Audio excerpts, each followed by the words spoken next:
Hello, good evening everyone. आवाज आ रही है क्या? यस सर, आ रही है। ओके, चलिए स्टार्ट करते हैं। कल कल की क्लास नहीं हो पाई थी। फटाफट इसको वाइंड अप करते, फिर रात वाली क्लास में सर्कल पढ़ेंगे, ठीक है? ये आपने अटेम्प्ट करे थे बच्चे हुए क्वेश्चन? Yes sir. बोलो, आया ना? जल्दी बताओ। ये सर सारे नहीं हो पाए थे। Yes sir. और सर इसमें जो पीछे क्वेश्चन था ना, जो मैंने आपको ऐसे मैसेज किया था, फिर उसमें ना उसमें डायरेक्टली लिख रखा है कि 4 के बराबर नहीं होगा, तो आप उसका सॉल्यूशन एक बार देख के बता दो। ठीक ठीक, तो चलो फटाफट इसको अपन कर लेते हैं। मैं आपको देखो सारे तरह के क्वेश्चन जो जो भी इसमें दिए गए हैं उनको मैं करने के तरीके सिखा दूंगा। आपको देखो तरीका समझना है। अल्टी अल्टीमेटली ये अगर कॉन्सेप्ट ये तरीके आपके दिमाग में रहेंगे और वहां पे इस तरह का कोई क्वेश्चन आता है, यार इसी वैरायटी में कोई क्वेश्चन आता है, तो आपको क्लिक करना चाहिए, या फिर आपको एक अप्रोच पता चल जाएगी कैसे क्वेश्चन को अप्रोच किया जाता है। ठीक है, देखो स्ट्रेट लाइन से ऐसा इतने ज्यादा क्वेश्चन नहीं आते, आया तो एक आया, लेकिन इसका यूज बाकी इसमें हो जाता है, इसलिए इसकी कॉन्सेप्ट समझना बहुत जरूरी है। ठीक है, तो देखो फटाफट ध्यान से। An equilateral triangle with centroid at origin. अब देखो स्टैंडर्ड क्वेश्चन है।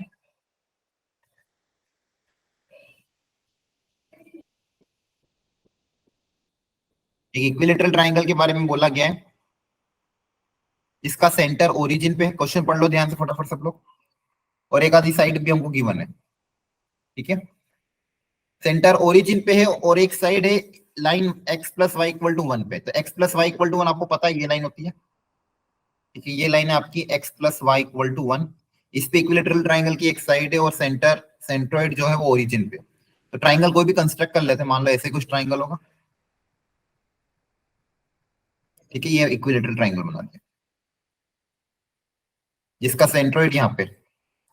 तो इक्वेशन ऑफ अदर साइड, तो ये बची हुई साइड्स की इक्वेशन क्या होगी इसके बारे में हमको प्रिडिक्ट करना है। आइए फटाफट सॉल्व करते हैं इसको। तो ये है साइड ए, इसको मान लिया बी, इसको मान लिया सी, ये मान ला ये ड्रॉ कर दिया सेंट्रोइड अपन ने। सेंट्रोइड होगा तो आपको पता है इक्विलेटरल ट्राइंगल में सेंट्रोइड इन परपेंडिकुलर और मीडियन सबके सब क्या होते हैं, सेम होते हैं। तो ये सेंट्रोइड भी होगा, परपेंडिकुलर भी होगा, एंगल बाइसेक्टर भी होगा, सारी चीजें होगी। ये एंगल बाइसेक्टर भी होगा और सब कुछ होगा, राइट? ठीक है, तो इसकी इक्वेशन मुझे पता है, तो बची हुई दोनों साइड्स की इक्वेशन कैसे निकालें बताओ।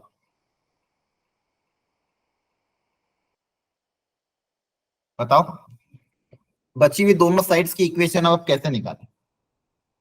थोड़ा सा सिमेट्रिकली देखो।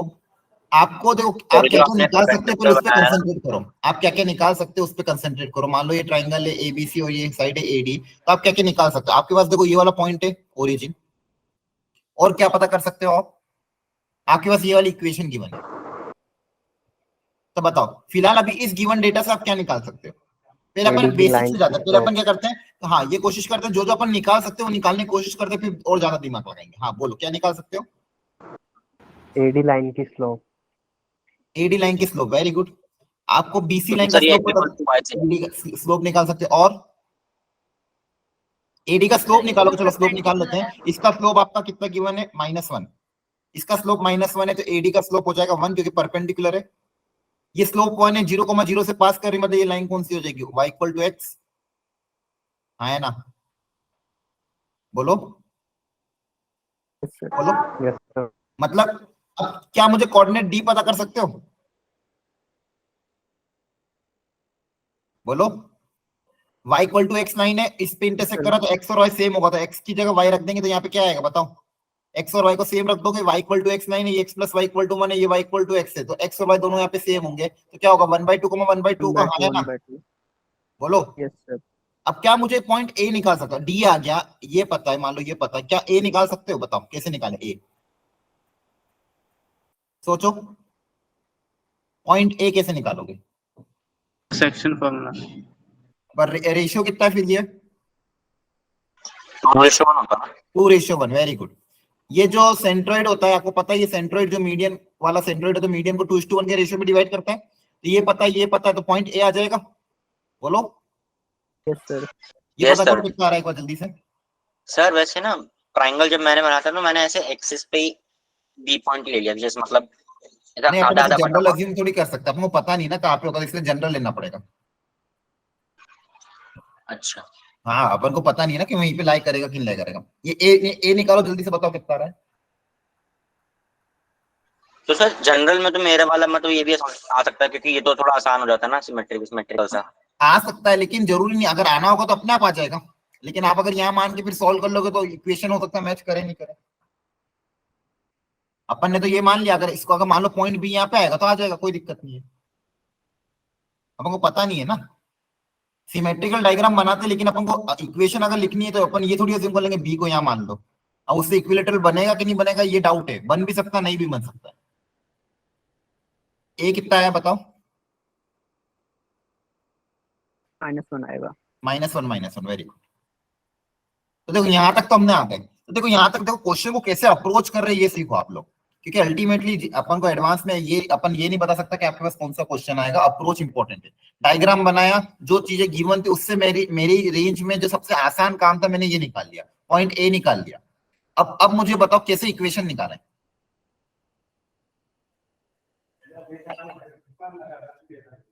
बताओ, पॉइंट ए आ गया अपने पास, अब एसी और ए बी की इक्वेशन कैसे निकालें जल्दी बताओ। और क्या तरीका अपना सकते हैं? इक्विलेटरल ट्रायंगल दिया है, इस इक्वेशन का हमने यूज कर लिया है, इस इक्वेशन की मदद से हमने डी निकाल लिया, इस रेशियो की मदद से पॉइंट ए निकाल लिया। हाँ, अब एसी और ए बी की इक्वेशन निकालनी है तो क्या कॉन्सेप्ट और अपना सकते हैं बताओ। स्लोप की मदद से हम जैसे ना हमारे पास बीसी का स्लोप है तो हम इससे एसी का स्लोप निकाल लेते हैं, ए पॉइंट हमारे पास है तो इसलिए इक्वेशन आ जाएगी। बीसी का स्लोप हमारे पास है तो एसी का स्लोप निकाल लें।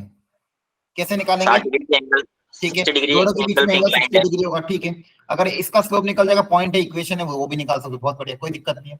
और सिमेट्रिक अगर देखोगे तो ये line y equal to x है, तो ये एंगल कितना होगा? 45 डिग्री होगा, है ना? बोलो। Yes sir, x equals to y है। हाँ, ये y equal to x line है, ये वाली आपकी ये लाइन है y equal to x line, तो ये 45 डिग्री x एक्सिस के साथ बनाएगी। क्लियर है? ये एंगल हाँ कितना होगा सर, बोलो? ये एंगल बाइसेक्टर भी होगा, टोटल 60 डिग्री, तो ये 30 डिग्री होगा। Yes sir. ये भी कितना होगा? 30 डिग्री, है ना? Yes sir. अब देखो इससे ज्यादा और आसानी से आ जाएगा। अगर यहां से मैं हॉरिजॉन्टल लाइन ड्रॉ कर दूं, ठीक है, एंगल तो एक्स एक्सिस के साथ मेजर करते हैं, ठीक है। अब देखो ये लाइन हॉरिजॉन्टल के साथ 45 डिग्री बना रही है, तो ये एंगल भी 45 डिग्री होगा।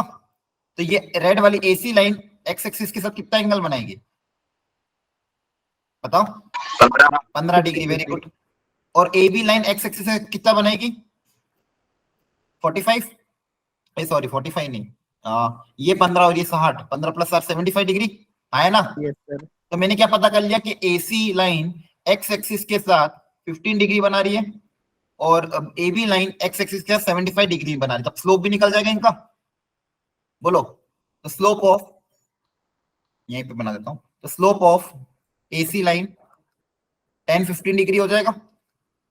स्लोप ऑफ कौन सी लाइन है? A B line 10 of 75 degree हो जाएगा। क्या क्लियर है? देखो डायग्राम ज्योमेट्री से और ज्यादा आसानी से निकल जाएगा। तुम दो लाइन को सॉल्व करोगे 60 डिग्री को, उससे थोड़ा लेंदी जाएगा, लेकिन अगर ज्योमेट्रिकली बना लेंगे तो जल्दी सॉल्व हो जाएगा। क्लियर है? पॉइंट पता है, स्लोप पता है, दोनों की इक्वेशन आ जाएगी, है ना? Yes sir. बोलो बोलो जल्दी, समझ में आया? Yes sir. ठीक है, तो देखो इस क्वेश्चन से क्या सीखा आपने कि अपने डायग्राम अच्छे से बनाया, जो जो चीजें अपन निकाल सकते थे वो निकाली भी, थोड़ा सा और ज्योमेट्रिकली से जो बची हुई चीजें भी आ गई, तो इतना टफ नहीं था। बस कॉन्फिडेंटली अटेम्प्ट करना है ज्योमेट्री वाले क्वेश्चन। मैं आपको कह रहा हूँ कि जितना अच्छे से अटेम्प्ट करोगे कोऑर्डिनेट ज्योमेट्री का क्वेश्चन आपको नंबर देके जाएगा। और अल्टीमेटली आपने, अगर आपको भी पता है आपको ज्यादा क्वेश्चन सॉल्व नहीं करने, ज्यादा से ज्यादा अगर आपने सही कर लिया तो बहुत बड़ा काम हो जाएगा। देखो एक छोटा सा डिस्कशन का इस पॉइंट पे, तो देखो यहीं पे कर लेते हैं। जैसे अपने पास जितने चैप्टर्स हैं, अपने पास कितने चैप्टर्स हैं? अगर मैं आपको बात करूं, अच्छा मुझे ये बताओ, आपको मैंने उस दिन सेशन भी लिया था, आपने भी अब तक इधर उधर पढ़ लिया होगा मैथ्स में, और अभी पेपर भी आपने दिए, ऑन एन एवरेज आप तीनों सब्जेक्ट में कितनी उम्मीद करते हो, कितने क्वेश्चन आप सही कर सकते हो अभी अपनी तैयारी के हिसाब से? मतलब आप क्या उम्मीद करते हो कि अच्छी रैंक अगर लानी हो तो मैथ्स में कितने क्वेश्चन सही करने पड़ेंगे दोनों पेपर मिला के? कितने क्वेश्चन सही करने पड़ेंगे? करने ही पड़ेंगे सर। कितने करने 10 हो पड़ेंगे? जाए, 10 हो जाए ज्यादा से ज्यादा। Sir 5। 10 minimum. For example 4 marks पर क्वेश्चन मान लो, चलो पर सब्जेक्ट बोल रहा हूँ, पर सब्जेक्ट देखो मैं अपन ये मान सकते हैं, जैसे अपन को मिनिमम तो यूं कट ऑफ आपका 55 से हट जाता है, 100 80 90 100 पे आपकी ठीक ठाक रैंक आ जाती है। तो अगर मान लो आप हाईएस्ट मतलब फिलहाल मान लो बहुत एकदम बेस्ट टू बेस्ट 120 टारगेट भी लेके चल रहे हो, ठीक है, या फिर उससे हो सकता है इससे ज्यादा भी आपका टारगेट हो, लेकिन मान लो 120 भी लेके चल रहे हो तो डिवाइड बाय 3 करेंगे तो कितना हो जाएगा 40, ठीक है। ये मैक्सिमम बता रहा हूँ मैं, मतलब बहुत बड़ी बात है ये, इसमें तो मतलब आप 10-20 हजार के रैंक के अंदर आ जाओगे, ठीक है। तो अगर 40 मान रहे हैं तो पर सब्जेक्ट 10 अगर मानू तो दोनों पेपर मिला के पेपर 1 और पेपर 2 में 5-5 क्वेश्चन, मतलब 18 में से 5-5 क्वेश्चन आपको सिलेक्ट करने हैं पेपर 1 और पेपर 2 में, और इसमें आपको बहुत अच्छा स्कोर आने वाला है। मतलब 3 से 5 क्वेश्चन अगर मिनिमम 3 और 5, 3 से 5 क्वेश्चन अगर आप सिलेक्ट कर लोगे तो बहुत बड़ी बात। तो 5 क्वेश्चन अगर आपको लेने हैं मान लो, तो 5 क्वेश्चन अपने हाई वाले टारगेट कौन कौन से जो अपन ने भी पढ़ा उसमें आपको देखो, एक ये बताता हूँ, एक तो वेक्टर 3D आपको अच्छे से करके आना, खासकर उसमें भी 3D वाला, अगर इजी मीडियम लेवल का क्वेश्चन आया तो हो जाएगा। फिर कैलकुलस में अगर मैं बात करूं तो देखो वेक्टर 3D के आपके पास 2 क्वेश्चन आएंगे, ठीक है, कैलकुलस के 4 से 5 क्वेश्चन आएंगे, उस 4 से 5 क्वेश्चन में लिमिट्स का भी आएगा, तो लिमिट्स पे आप टारगेट करना, लिमिट्स का आपका हो जाए तो ठीक है, एओडी पे टारगेट करना, डेफिनेट पे टारगेट करना, उन सब में मिला के 5 से 5 क्वेश्चन में कम से कम अगर 2 क्वेश्चन भी सही कर लो तो ये आपका एक टारगेट हो गया, ठीक है। फिर इसके बाद अभी अपन ने पढ़ा probability, statistics, TNC, binomial, sequence series. अभी ये नहीं पढ़ा, रुको सुनो। प्रोबेबिलिटी, स्टैटिस्टिक्स, ये चारों एक जैसे टॉपिक है। प्रोबेबिलिटी के 2 से 3 क्वेश्चन, स्टैटिस्टिक्स के 2 क्वेश्चन, टीएनसी का एक मान लो, तो इसमें से मान लो 6 से 7 क्वेश्चन अगर इसमें से आ रहे हैं दोनों पेपर मिला के, इसके 3, इसके कम से कम 2, इसका 1, इसका 1, तो 5 6 7 क्वेश्चन। इन 7 क्वेश्चन में से अगर आप मान लो 3 क्वेश्चन भी यहाँ से सही कर लेते हो तो ये आपका एक टारगेट हो गया। तो देखो 2 यहाँ से हो गए, 2 और 2 4, 5 6 7। अब बचा आपके पास क्या, कोऑर्डिनेट ज्योमेट्री, ठीक है, फिर मैट्रिसेस जो हाई वेटेज टॉपिक उसकी बता रहा हूं, और एलजेब्रा। एलजेब्रा में भी कॉम्प्लेक्स, क्वाड्रेटिक, सीक्वेंस सीरीज, ठीक है। तो कोऑर्डिनेट ज्योमेट्री के अगेन 4 से 4 क्वेश्चन या 5 क्वेश्चन अज्यूम अगर आप करते हो तो उसमें से स्ट्रेट लाइन सर्कल के अगर मान लो 2 क्वेश्चन भी सही करके आ गया, कोनिक सेक्शन का इजी क्वेश्चन आ गया तो 2 क्वेश्चन इसके मान लो, मैट्रिसेस का 1 क्वेश्चन मान लो, और इन तीनों टॉपिक को मिला के क्वाड्रेटिक, कॉम्प्लेक्स या सीक्वेंस सीरीज अगर एक आधा क्वेश्चन इसका सही कर लिया, ठीक है, तो देखो इस तरह से आपका वेटेज पूरा हो जाएगा मैथ्स का। ये मिनिमम अज्यूम्पशन नंबर, आधे आधे माने, मतलब मान के चलो यहाँ पे 7 क्वेश्चन आएंगे तो उन 7 में से सारे के सारे टफ नहीं होंगे, आप मान के चलो उसमें से कहीं ना कहीं इजी क्वेश्चन 2 इजी आएंगे, 2 मीडियम आएंगे, 3 मान लो हार्ड आ गए, तो 2 इजी 2 मीडियम भी अगर आपने टारगेट करे 4 क्वेश्चन में होता, उन 4 में से मान लो आप 3 सही करके आ गए। कैलकुलस के भी आपके 7 से 8 क्वेश्चन आएंगे, उसमें से भी 2-3 इजी, 2 मीडियम, 3 एक हार्ड मान ली, तो उसमें से कम मान लो 2 इजी वाले भी सही करके आ गए, ठीक है। तो इस तरह से अपन ने मिनिमम माने हर टॉपिक से, तो आपके 10 क्वेश्चन हो जाएंगे। तो मैथ्स में अपन ने अच्छी प्रैक्टिस, मतलब आपने हो सकता है बहुत अच्छी प्रैक्टिस करी, मैं जितना कर सकता था उतना मैं करा भी रहा हूँ, तो इन टॉपिक्स को आपको अच्छे से करके जाना है। प्रोबेबिलिटी, स्टैटिस्टिक रिवाइज कर लेना ढंग से, स्टैटिस्टिक खासकर अभी और प्रैक्टिस क्वेश्चन में आपको दे दूंगा 4-5, ठीक है। पीएनसी, कैलकुलस में लिमिट्स हो गया, फिर आपका एप्लीकेशन ऑफ डेरिवेटिव हो गया, कंटिन्यूटी हो गया, ठीक है। एरिया अंडर कर्व का इजी क्वेश्चन आता तो वो आपको अटेम्प्ट करके आना। वेक्टर 3D को तो छोड़ना नहीं है, 3D का अगर इजी मीडियम क्वेश्चन आए तो उसको सही करके आओगे। तो अब बच रहा है बस कोऑर्डिनेट ज्योमेट्री, तो कोऑर्डिनेट ज्योमेट्री का अपन को कम से कम 2 क्वेश्चन का टारगेट करना ही है मिनिमम। इसलिए इस चैप्टर में कम से कम आपको यही बता रहा हूँ कि इस चैप्टर से अगर आप 4 से 5 6 क्वेश्चन जितने भी आते हैं उसमें अगर 2 क्वेश्चन को भी टारगेट कर लिया सर्कल स्ट्रेट लाइन के, या कोनिक का एक आधा होप्स होगा, कोनिक का नहीं तो सर्कल स्ट्रेट लाइन के, तो वहां पे आपको डायग्राम बनाने, डायग्राम बना के सिंप्लीफाई करोगे तो हो जाए, ठीक है। तो थोड़ा सा सिस्टमेटिकली जाना, पेपर प्रॉपर्ली अटेम्प्ट करना, ठीक है। हो सकता है अभी, अच्छा वो आपका जे एडवांस वेबसाइट पे जो पेपर चल रहा था वो किसी ने अटेम्प्ट किया, मतलब चालू हो रहा है कि नहीं हो रहा है, देखा था किसी ने? यस सर, देखा था। वो मतलब दे पा रहे हो पूरा ही पेपर है कि थोड़ा सा ही है, क्या है? सर पूरा है। पूरा है, अटेम्प्ट हो पा रहा है यस वो पेपर, मतलब यस सर। ठीक है। तो वहां जाके भी एक आइडिया ले सकते हो आप कि वो मॉक टेस्ट है, लेकिन फिर भी एक हल्का बहुत आइडिया ले सकते हो। लेकिन आपको पता है 2022 में 2021 में जो अपन ने पीवाई के क्वेश्चन किए थे और आपको क्लास में करवा रहा था मैं, तो इतने टफ नहीं आए थे, ठीक है। इजी मीडियम वाले क्वेश्चन तो बहुत ही आसान थे, खासकर प्रोबेबिलिटी, स्टैटिक्स नहीं, प्रोबेबिलिटी, पीएनसी, बाइनोमियल, कैलकुलस के भी लिमिट्स के क्वेश्चन बहुत आसान आ रहे, तो वेक्टर 3D के भी क्वेश्चन बहुत आसान है। यहाँ के पेपर हुए तो उस पर पेपर टफ होता है, नो डाउट, लेकिन आप एक्चुअल जेई के अभी पिछले 3 साल के पेपर देखोगे तो इतना लेवल टफ नहीं आ रहा है। तो 10 क्वेश्चन का आपको मैथ्स में कम से कम टारगेट लेके जाना है कि दोनों पेपर मिला के मुझे 10 क्वेश्चन सही करके आना है। ठीक है, 10 क्वेश्चन मैथ्स में कवर कर लिए, ठीक है, 7-8 क्वेश्चन केमिस्ट्री में, 7-8 क्वेश्चन फिजिक्स में, जैसा भी आपका जो भी सब्जेक्ट स्ट्रॉन्ग, लेकिन कम से कम मैथ में आपको मिनिमम मेरी तरफ से ये होना चाहिए कि भाई आपके 10 क्वेश्चन सही होने ही चाहिए। 10 क्वेश्चन का टारगेट भी आप लेके चलोगे तो बहुत अच्छा स्कोर हो जाएगा, फिर बाकी सब्जेक्ट में कवर करना। ठीक है, बाकी सब्जेक्ट में भी इतना ही है, थोड़ा कम ज्यादा भी होगा चलेगा। चलो, बस यही एक फॉर्मूले सारे अच्छे से रिकैप करते रहना, सारे चैप्टर्स के आपको पता है कि इजी क्वेश्चन भी उठ के आ जाते हैं। ठीक है, चलिए अब पढ़ते हैं आगे। नेक्स्ट क्वेश्चन ये वाला देखो, ये भी बहुत अच्छा क्वेश्चन है, थोड़ा सा लॉजिकल क्वेश्चन है। The perimeter of a parallelogram is 40। एक पैरेललोग्राम के बारे में हमको बोला गया है। सर ट्रिगो नहीं आता क्या? ट्रिगो आता है ना, आता है, ट्रिगो से क्वेश्चन आते हैं,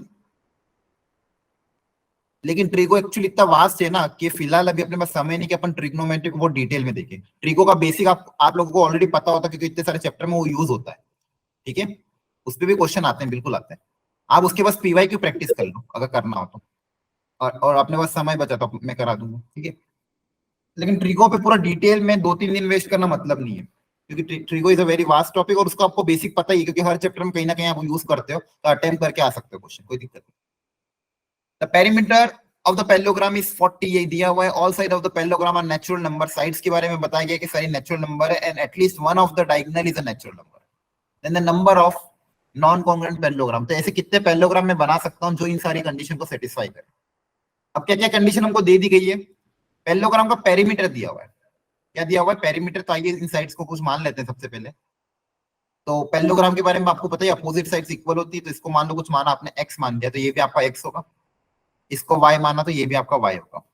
यहां तक तो कोई डाउट नहीं है। पेरीमीटर दिया तो पेरीमीटर लिख देंगे, twice of x plus y equal to 40। तो यहां से मेरे पास एक इक्वेशन क्या आ जाएगी, x plus y equal to 20। ये बेसिक तो हम कर ही सकते हैं। तो एक रिलेशन मैंने x और y में लेके आ गया, जो मेरा पहला डेटा था उसका काम हो चुका है। अब अगला डेटा बोला गया कि तो ये सारे नेचुरल नंबर है, मतलब x और y क्या है आपके नेचुरल नंबर, ये आपको ध्यान रखना है। मतलब 1 2 3 4 5 1 and one of the diagonal is a natural number. तो कोई एक डायगोनल, तो मान लो एक डायगोनल बना देते हैं, एक डायगोनल ड्रॉ कर दिया। अब ये डायगोनल की लेंथ भी क्या है, नेचुरल नंबर। तो ऐसे कितने पैरेललोग्राम पॉसिबल होंगे। अब इस कंडीशन को सोचना है कि डायगोनल भी नेचुरल नंबर रहे, तो उसके लिए x और y की कितनी कितनी वैल्यू में रखता जाऊं, ताकि इस ये जो लेंथ है ये भी क्या है, नेचुरल नंबर है। ये लेंथ है, ये भी क्या है, नेचुरल नंबर है। तो कैसे अप्रोच अप करें इस क्वेश्चन को। पहली कंडीशन को तो मैंने अप्लाई कर दिया, इसका कोई रोल नहीं है, यहां से मेरे पास एक इक्वेशन आ गई।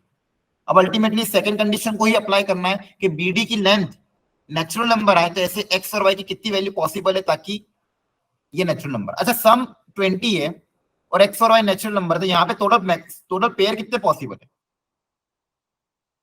पहले तो ये चेक कर लेते हैं। देखो x प्लस वाई का सम 20 आना चाहिए और x और y नेचुरल नंबर है, तो मैक्सिमम पॉसिबल पेयर कितने होंगे अगर ये कंडीशन सेटिस्फाई ना करे, तो बताओ। 20 होंगे क्या, नॉन कॉन्ग्रुएंट 19 लेंगे ना। नहीं, सुनो, जैसे मान लो x की वैल्यू आपने 1 ली है ना, तो y कितना आएगा 19। फिर x की वैल्यू आपने 2 ली 18 आया ना, 3 ली तो y 17 आएगा। ऐसे करते गए x की वैल्यू 10 ली, y कितना आएगा 10। क्लियर है यहाँ तक। फिर x की वैल्यू जब 11 ली तो y कितना आ जाएगा 9 आया ना। Yes sir. लेकिन यही सब चीज यहाँ पे भी लिखी होगी, बस यहाँ पे क्या होगा, उल्टा हो जाएगा। और यहाँ पे भी देखो सिमेट्रिकल ना, x को इधर लिखूं y को इधर लिखूं, वापिस से वैसे ही बन जाएगा, वो भी तो कॉन्ग्रुएंट हो जाएगा। यहाँ पे कहीं ना कहीं एक आएगा 9 और 11 वाला, है ना, एक 9 और 11 वाला आएगा, तो ये वाला और ये वाला तो कॉन्ग्रुएंट हो गए ना, बोलो। Yes sir. तो हम क्या लेंगे, उल्टे वाले नहीं लेंगे। तो ऐसे कितने पॉसिबिलिटी है, 10 पेयर पॉसिबल है, बोलो। Yes sir. ठीक है, ठीक है। तो अब और क्या सोचें कि BD का भी अपन को नेचुरल नंबर चाहिए, BD को भी क्या चाहिए, नेचुरल नंबर। सर अब अब तो बताओ क्या इसमें करें। डायरेक्ट ही सोच सकते हैं ना, ये जब 10 ही आ रहा है और 10 से ऊपर ही हैं सारे पेयर्स जो नहीं, पैरेललोग्राम क्वेश्चन पढ़ एक मिनट दे रखा है। रखो। At least one of the diagonal is a natural number, ठीक है। तो अपन यहाँ पे ठीक है, x plus y is non congruent. अच्छा ये कर सकते हैं अपन, सोचो साइड्स को अपन x और y मान लिया और बोला गया पेरीमीटर कितना है 40 है। 40 अपन ने सही किया ना calculation, 2x plus 2y equal to 40, तो यहाँ से x प्लस वाई 20 आ गया, ठीक है। तो x और y की जो पेयरिंग है, x को 1 मानेंगे तो y 19 आएगा, x को 2 मानोगे तो y 18 आएगा, 3 19 और 10 10। इसके बाद जो जो भी पेयर बनेंगे, इससे अगर 9 11 लिया तो इधर 9 बन जाएगा, तो वो तो फिर सेम ही हो जाएगा।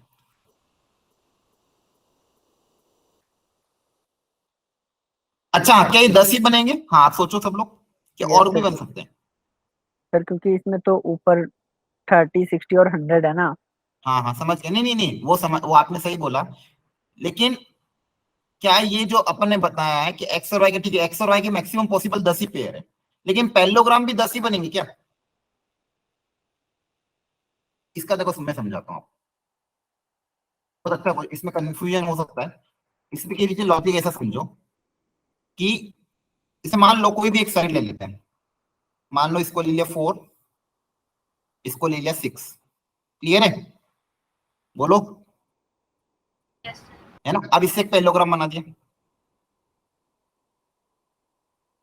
क्या 4 और 6 का कि एक ही पैरेललोग्राम पॉसिबल है कि और भी बन सकते हैं? बोलो, और बन सकते हैं ना? इस इनके बीच में ये एंगल है, इसी को मैं थोड़ा सा और रोटेट कर दूं, मान लो तो ये बना लो, 4 और ये 6, ये बन गया एक और, आया ना? मतलब और भी एंगल बना सकता हूं मैं, अलग अलग एंगल पे, अलग अलग एंगल पे और भी पैरेललोग्राम बन सकते हैं। कि हम एक स्क्वायर बना रहे हैं, फिर एक रोम्बस बना रहे हैं, फिर एक रेक्टेंगल बना रहे हैं, उसके सारे हाँ कुछ पैरेलल भी बना बना, देंगे। मतलब बेसिकली 4 और 6 की साइड्स पे, साइड्स तो देखो एक्स और वाई की यही पेयर पॉसिबल है, 10 ही पेयर पॉसिबल है, लेकिन पैरेललोग्राम तो और भी बन सकते हैं, ये 20 30 40 50 भी बन सकते हैं, उनके दोनों के बीच में एंगल हम अलग अलग रख सकते हैं, हाँ या ना? बोलो, समझ में आ रहा है आप? जल्दी बोलो, हाँ ठीक है। तो पैरेललोग्राम तो और भी पॉसिबल है, बस उनके बीच में एंगल क्या होंगे, अलग अलग होंगे। क्या है, समझ में आई बात? बोलो बच्चों, Yes, sir. ठीक है। Yes sir. तो अब अपन को ये पता करना है कि बीडी की लेंथ नेचुरल नंबर है, तो इसके लिए ऐसे कितने पैरेललोग्राम बनेंगे, ठीक है, वो काउंट करना है। चलो अब क्या यहाँ पे क्या लॉजिक लगा, क्या कॉन्सेप्ट लगा?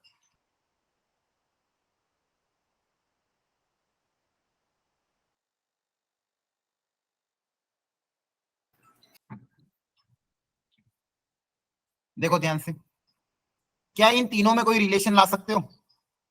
अल्टीमेटली मुझे सोचना पड़ेगा ना, इन रिलेशन ही लाना पड़ेगा इन तीनों में, तभी जाके मैं सोच पाऊंगा कितने कितनी पॉसिबिलिटी की इसको नेचुरल नंबर रखना है।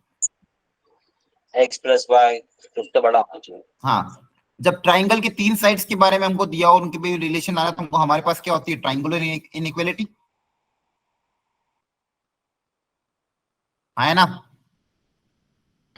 क्या बोलते हैं, any side of a triangle is always less than what? बोलो, बची हुई दोनों साइड का Sum of कैसे two लेस होती sides. है? बताओ जल्दी से। सर सम से। उनके सम से क्या होती है, लेस होती है, and greater than the magnitude of their difference, sorry mod of their difference, ठीक है। उनके सम से लेस होती है और उनके इससे क्या होती है, कम होती है, ठीक है। अब जो सम है, सम तो हमेशा कितना आएगा, 20 आएगा, हाँ है ना? बोलो। हाँ सर, और ज्यादा डिफरेंस है। डिफरेंस डिफरेंस को भी हम, जैसे यहाँ पे x प्लस वाई 20 है, तो यहाँ पे मैं मान लो x तो है ही, y की जगह मैं 20 माइनस एक्स लिख देता हूँ, ताकि सिंगल वेरिएबल में कन्वर्ट हो जाएगा, pd लेस देन 20, तो ये कितना आ जाएगा, 2x माइनस 20। मेरे पास जो इक्वेशन आएगी, जो लेंथ bd है वो 20 से कम, और इधर क्या हो जाएगा, ये 2x माइनस 20, इसके बीच में आनी चाहिए। अब बस यही मुझे काउंट करना है कि x की अलग अलग वैल्यू के लिए bd कहां कहां पे नेचुरल नंबर आएगा, कितने bd नेचुरल नंबर आएंगे, हाँ है ना? क्योंकि अब मेरे पास कंडीशन क्या है, ये नेचुरल नंबर होना चाहिए, तो ऐसे कितने पैरेललोग्राम पॉसिबल है वो हमको काउंट करना है। और x मेरे को पता है कहां से स्टार्ट होगा, 1 से स्टार्ट होगा, हाँ है ना? बोलो। Yes sir.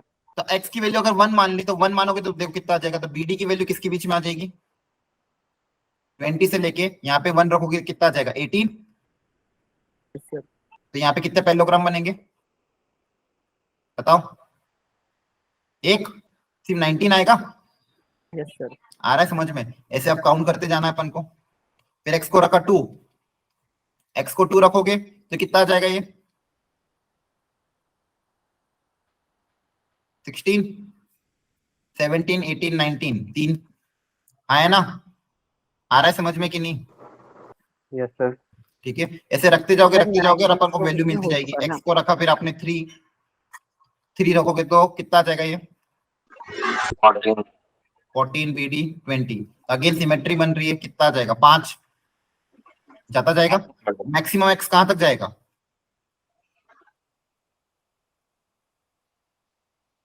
10 तक, 10 तक जाएगा ना। अभी तो देखा था 1 से लेके 10 तक, बाकी फिर चीजें सेम हो जाएगी। तो 10 रखोगे तो कितना हो जाएगा ये, तो 0 ही हो जाएगा फिर तो। वही रखो तो फिर तो अगर 10 रख देंगे, x 10 हुआ, ये भी 10 हो जाएगा, है ना। दोनों का डिफरेंस कितना आ जाएगा 0 और 20, है ना। सर yes, x को 10 रख देंगे तो ये कितना आ जाएगा 0, सॉरी हाँ 0 आ जाएगा, 20 नहीं आएगा। 0 से लेके इसके बीच में 20 के बीच में, तो 0 से 20 के बीच में कितने नंबर आएंगे 19, यस सर। है ना। तो बेसिकली इन सब आप एडिशन करना है, तो ये क्या है odd number, sum of odd number का फॉर्मूला क्या होता है n²। और कितने ऑड नंबर है 10 ऑड नंबर है, तो 10 का स्क्वायर कितना हो जाएगा, इनका समेशन 100। आगे समझ में क्लियर है। Yes sir. ठीक है, तो देखो क्वेश्चन जो था पहले हमने गिवन कंडीशन से ये सॉल्व किया, फिर अल्टीमेटली ट्रायंगुलर इनइक्वालिटी अप्लाई करो और आंसर आ जाए। ठीक है चलिए नेक्स्ट। अगला क्वेश्चन ये भी अच्छा था, थोड़ा सा कॉन्सेप्चुअल, एक दो कॉन्सेप्ट इसमें सीखने को मिलेंगे। Triangle ABC, let ABC be the angles of the triangle with the vertices this. एक ट्राइंगल एबीसी है जिसमें ये ए है, इसकी वर्टाइसेस आपको गिवन है 4, -1। The internal angle bisector of B and C are this and this. तो बी और सी के इंटरनल एंगल बाइसेक्टर दिए, तो ये साइड है बी, ये साइड है सी, इसका बाइसेक्टर दिया हुआ है आपको x - 1 = 0, और दूसरे वाले का भी बाइसेक्टर आपको दिया हुआ है x - y - 1 = 0। ठीक है, ये दोनों बाइसेक्टर दिए हुए हैं। एक बार क्वेश्चन पढ़ो आप लोग फटाफट जल्दी से, डायग्राम बनाओ जल्दी से, डायग्राम बनाओ खुद से, बनाओ डायग्राम।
तो देखो यहाँ पे A B C be the angles of the triangle with the vertice is this, the internal angle bisector of B and C is this and this, D F are the point of contact of the incircle. अब इन circle draw करेंगे तो देखो ये angle bisector, तो इसका जो centre होता है वही इन सेंटर होता है, हमें पता है ऑलरेडी। इन सेंटर जो हम ड्रॉ करेंगे तो वो यहीं से टच करके जाएगा।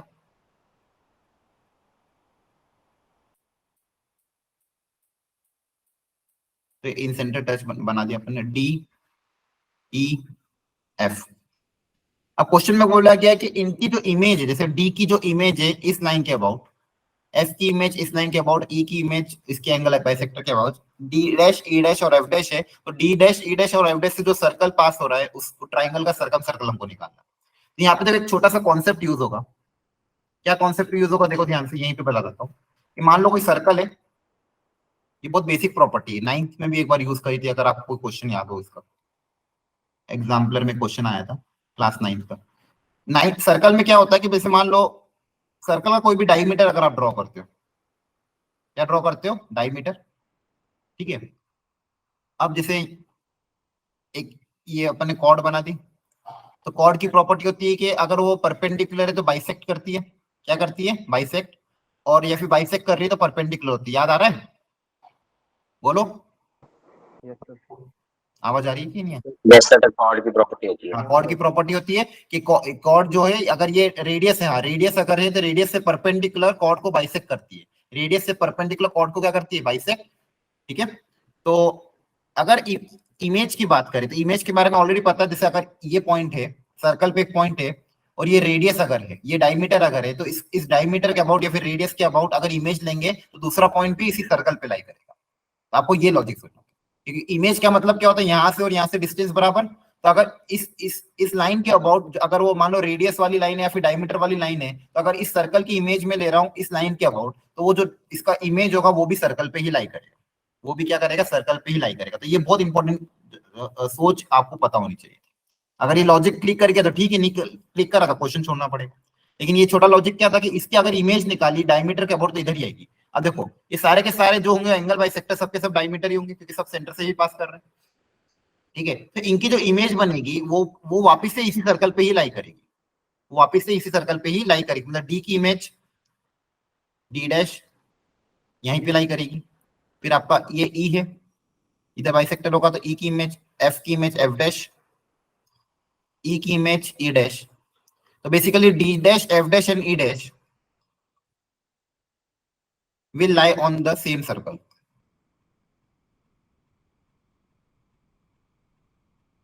In circle. तो अगर मान लो इन तीनों को ज्वाइन करके जो ट्राइंगल बनेगा उसका मैं सर्कल सर्कल बनूंगा, तो क्या वो यही सेम सर्कल आएगा, कोई और आएगा, बताओ। डी डैश एफ डैश और ई डैश को मैं ज्वाइन करके जो ट्राइंगल बनाऊंगा उसका सर्कल सर्कल अगर बनाया तो क्या वो यही सर्कल आएगा, बोलो कि इससे एक यूनिक सर्कल ही पास हो सकता है। ये प्रॉपर्टी पता है हमको। 3 अगर नॉन कोलिनियर पॉइंट है तो उससे एक ही सर्कल पास हो सकता है। क्या हो सकता है, एक ही सर्कल पास, एक से ज्यादा सर्कल पास नहीं हो सकते। तो इन 3 पॉइंट से भी सिर्फ यही सर्कल पास करेगा। तो बेसिकली जिसकी मुझे इक्वेशन निकालनी वो यही वाला सर्कल है, ठीक है। मतलब यहाँ का जो सर्कम सर्कल इस केस में और जो इन सर्कल है वो दोनों के दोनों क्या है, सेम है। और इसी इन सर्कल की मुझे क्या निकालनी है, इक्वेशन निकालनी है। तो बेसिकली इस सर्कल की मुझे इक्वेशन निकालनी है जो ग्रीन कलर का ड्रॉ किया गया है ना। तो सबसे पहले तो देखो इस क्वेश्चन में हमको लंबा चौड़ा दिया था, ट्राइंगल वगैरह बना दिया था, फिर उसका एंगल बाइसेक्टर ड्रॉ कर दी, इमेज का हमने कॉन्सेप्ट अप्लाई किया, तो इमेज भी उसी सर्कल पे लाई कर रही है और उसका जो सर्कम सर्कल होगा वो ये सर्कल खुद ही होगा। अब मुझे बता इस सर्कल की इमेज के इक्वेशन कैसे निकाले। सर्कल की इक्वेशन निकालनी तो मुझे क्या चाहिए, सेंटर और रेडियस, है ना। Yes sir. तो क्या सेंटर पता कर सकते हो, बोलो, क्या इस सर्कल का सेंटर पता कर सकते हो, इन सेंटर। Yes sir. कैसे पता करेंगे सर, इक्वेशन सॉल्व करके। इन दोनों रेड और ब्लू लाइन को सॉल्व कर लोगे, दोनों एंगल बाइसेक्टर की इक्वेशन आपको पता है, इन दोनों को सॉल्व कर लो। यहाँ पे क्या x = 1, तो इसका देखो इन सेंटर को I बोल देते हैं, तो इन सेंटर का x कोऑर्डिनेट तो 1 ही आएगा। अब यहाँ पे x को 1 रखोगे तो y कितना आ जाएगा, 1 - 1 0 आए ना, बोलो। तो सेंटर आपका क्या हो जाएगा 1, 0। तो 1, 0 के लिए कितने ऑप्शन दिए हुए हैं, एक ही ऑप्शन है ना। और मान लो अब रेडियस भी अगर निकालनी होती तो रेडियस कैसे निकालते हैं। अब अगला दिमाग लगाना पड़ेगा रेडियस में, रेडियस अच्छा सोचना है क्योंकि रेडियस में आपको दिमाग लगाना पड़ेगा। ये समझ में आया? सेंटर तो निकल गया अपना 1,0। अब इस सर्कल की अगर इक्वेशन निकालने का, सेंटर तो पता है, रेडियस कैसे निकाले? बता।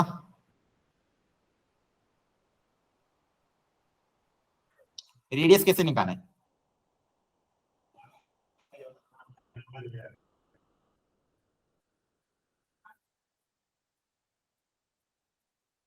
तो सेंटर से आई AI डिस्टेंस निकल जाएगा। सेंटर से? कौन से सेंटर से? सेंटर तो आई है। बस चलिए। हाँ, तो रेडियस कैसे निकाले? इसका डिस्टेंस कहां से, किससे निकाले? किसी एक साइड से? नहीं, पर वो तो परपेंडिकुलर परपेंडिकुलर होगा क्या? हाँ, ये टेंजेंट है, ये जैसे 90। परपेंडिकुलर डिस्टेंस निकालेंगे एक साइड से। हाँ, लेकिन हमको साइड साइड की इक्वेशन नहीं दी है ना, हमको एंगल बाइसेक्टर की इक्वेशन दी है। हमको साइड्स की इक्वेशन तो पता नहीं है। जो ब्लू और रेड लाइन है वो परपेंडिकुलर होगी। वो यार, ये एंगल बाइसेक्टर दिया, ट्राइंगल के बारे में हम बोल सकते हैं क्या?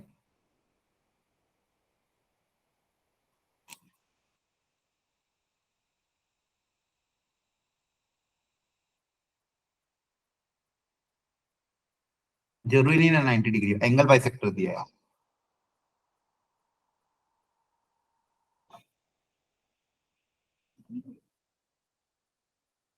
डायमीटर है तो परपेंडिकुलर ही होगा ना। नहीं, जैसे सर्कल अगर मैं ड्रॉ करता हूँ,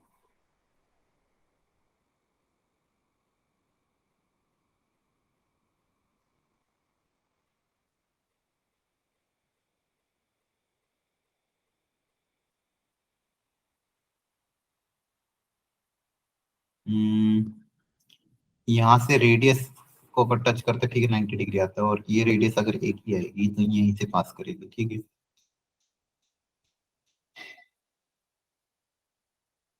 बोल सकते हो, ठीक है।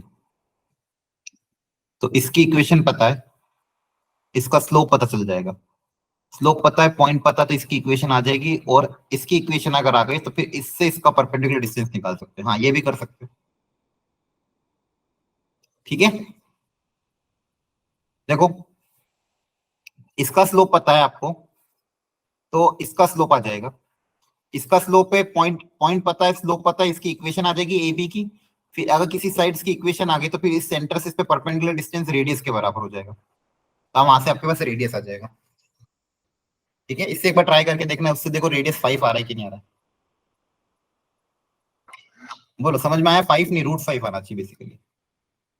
आया समझ में? Yes sir. बोलो, ठीक है, एक बार ट्राई करना, ठीक है।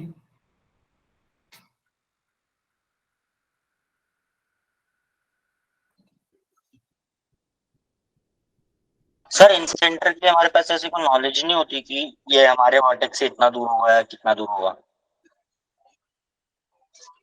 क्या? इन सेंटर के लिए हमारे पास कोई नॉलेज नहीं होती कि जैसे कि सेंट्रॉइड के लिए होती है या फिर मीडियन के लिए होती है? नहीं नहीं, देखो, सेंट्रोइड की आपकी ये होती है कि आपका वो रेशियो हमको पता होता है, ठीक कि है। तीनों का सम है, अपॉन 3 कर लो। और एंगल बाइसेक्टर की एक ये होती है कि अगर इन दोनों की साइड लेंथ पता हो। नहीं, वो वाली प्रॉपर्टी किसकी होती थी, एक बार मुझे रिकॉल कराना। कि अगर दो साइड्स को के रेशियो में डिवाइड करता था, वो एंगल बाइसेक्टर ही होता था कि कुछ? हाँ, एंगल बाइसेक्टर ही होता है। जैसे अगर मान लो ये ट्राइंगल आपका है, हाँ, ए बी सी, इसकी लेंथ है मान लो सी, इसकी लेंथ है मान लो बी, और यहाँ से एंगल बाइसेक्टर ड्रॉ किया है, तो ये रेशियो भी C/2 होता था, आया ना? हाँ, ये तो वेक्टर्स में भी होता था मतलब। ठीक है, याद आ रहा है? बोलो। यस सर, होता है, ठीक है, ये होता है। बस यही है। नेक्स्ट ये वाला जल्दी से देख लो। जे एडवांस 2013 का काफी अच्छा क्वेश्चन था। ABC पॉजिटिव है, the distance between 1,1 and the point of intersection of the line this and this is less than 2√2, then ABC में क्या कंडीशन है? बहुत अच्छा क्वेश्चन आया था। बस इसमें ऑब्जर्वेशन अगेन, जो आपको मैंने हर क्वेश्चन में बोला है, आप क्वेश्चन को देख के क्या ऑब्जर्वेशन करते हो, ये मैटर करेगा आपका कोऑर्डिनेट ज्योमेट्री में। ठीक है, तो दोनों इक्वेशन को लिखते हैं एक बार। ax plus by plus c equal to 0। दूसरी इक्वेशन कौन सी है आपके पास? dx plus ay plus c equal to 0।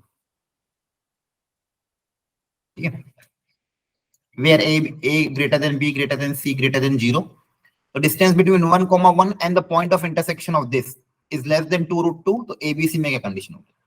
एक तो बेसिक यही आपको लॉजिक पहले दिमाग में लगता है कि भाई इन दोनों के बीच का पॉइंट ऑफ इंटरसेक्शन निकाल लो, 1, 1 से उसका डिस्टेंस 2√2 से लेस कर दो और देख लो क्या कंडीशन सेटिस्फाई कर रही है। और कोई ऑब्जर्वेशन आप इन दोनों को देख के कर सकते हो। एक बार देखो ध्यान से इन दोनों इक्वेशन को, क्या दिख रहा है इन दोनों को इक्वेशन में? सर ये परपेंडिकुलर नहीं, परपेंडिकुलर नहीं है। परपेंडिकुलर होने के लिए इनका साइन अपोजिट होना चाहिए। जैसे यहाँ पे दोनों प्लस है तो यहाँ पे कम से कम एक प्लस या एक माइनस होना चाहिए। परपेंडिकुलर में क्या होता था? इनवर्स है ही ना। परपेंडिकुलर ऐसा होता था, मान लो ax plus by plus c equal to 0 अगर ये लाइन है तो इसका परपेंडिकुलर लाइन होती थी bx minus ay plus something c dash equal to 0। तो कोएफिशिएंट इंटरचेंज और साइन एक का अपोजिट तो परपेंडिकुलर होता है। अब यहाँ पे साइन भी सेम है, इसका मतलब पैरेलल लाइन है। नहीं पैरेलल भी नहीं है ना। पैरेलल के लिए कोएफिशिएंट x और y के सेम होना चाहिए। यहाँ पे x और y के कोएफिशिएंट अलग अलग है, पैरेलल नहीं है। और सोचो,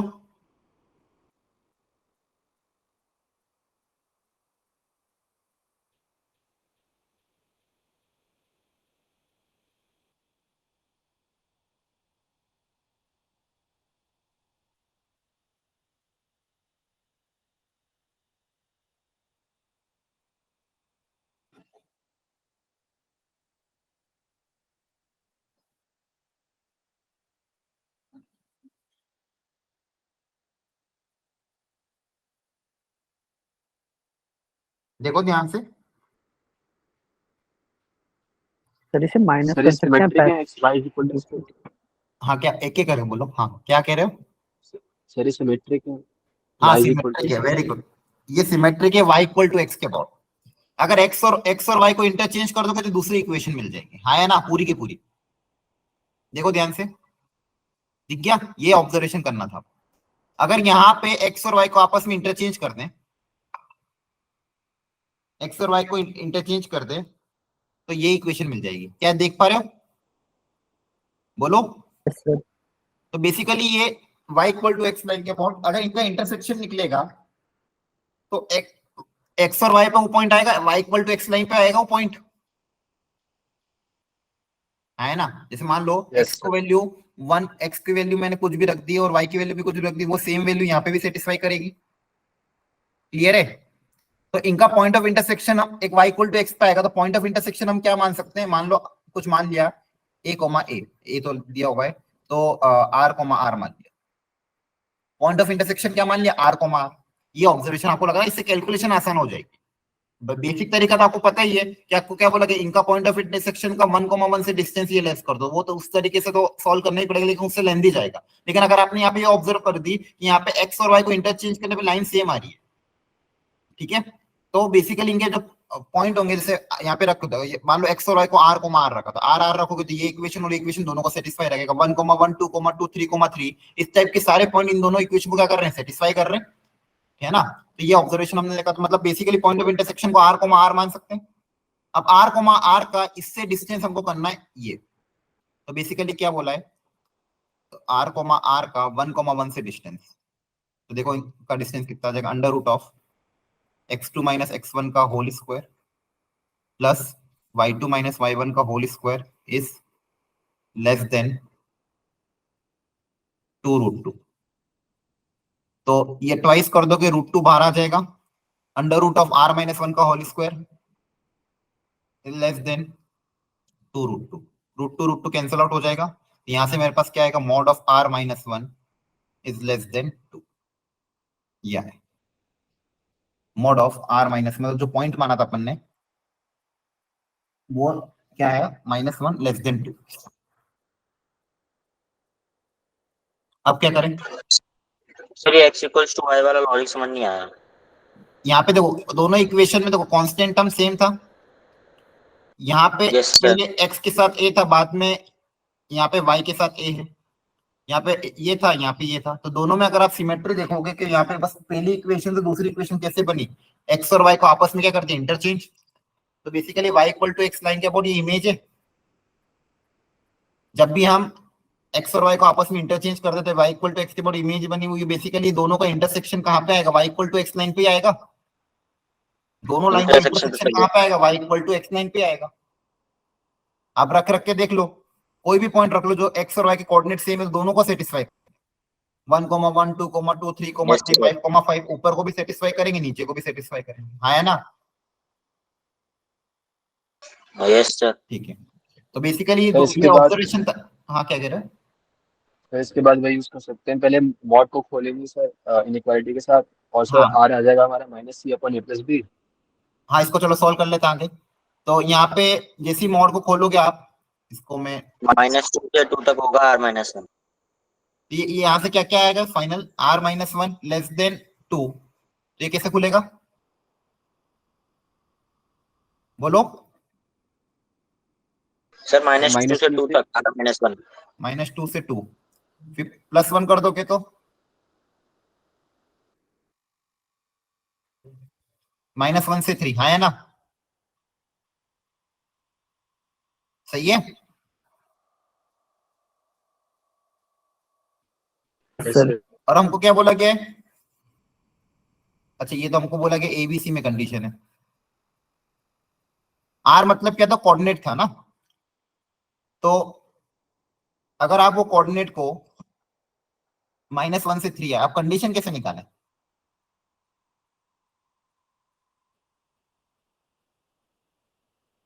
आर की वैल्यू पुट कर देते हैं इसमें, इनमें सर, एयर अगर इसमें पुटअप इनइक्वालिटी। करोगे तो A R plus B R plus C equal to 0। हाँ, यहां से आर निकल जाएगा, आर कितना आ जाएगा यहाँ से, -c/a+b, सही है बोलो। Yes sir. यस तो आर आर कॉमा आर अगर इसके अंदर रख दिया तो यहाँ से आपके पास आर आया -c/a+b, दोनों में, दोनों से सेम ही आएगा।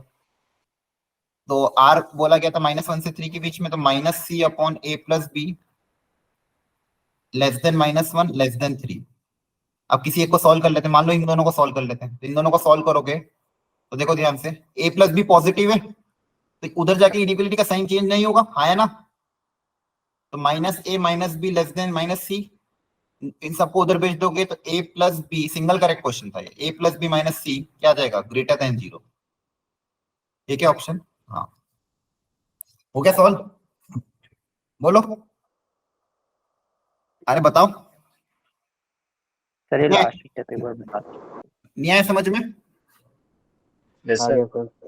सर ये माइनस वाला तो समझ आ गया कि -1 से 3 तक ये वाला आ गया, उसके बाद आपने -a-b वाला नहीं आया। ठीक है, अपन ने जो पॉइंट माना था, क्या माना था, आर को मार, इन दोनों का इंटरसेक्शन क्या माना था, आर को मार माना था, यस सर। है ना। तो आर को मार को इसी इक्वेशन में रख दिया, क्योंकि मुझे, मेरे पास रिलेशन आर में आया था, अब मुझे आर से एबीसी में रिलेशन लाना था, तो आर को आर इसके अंदर रख दिया मैंने, तो ये कितना हो जाएगा, A R plus B R plus C equal to 0। Clear है, तो यहाँ से आर की वैल्यू कितनी आ गई, -c/a+b, बोलो आया समझ में,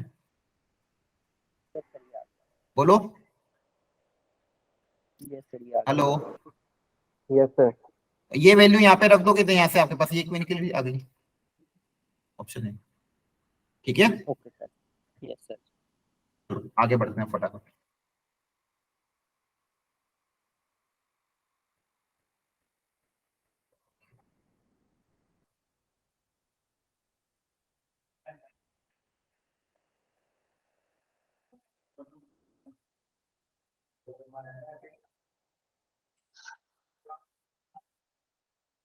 P is point inside the triangle ABC of area K.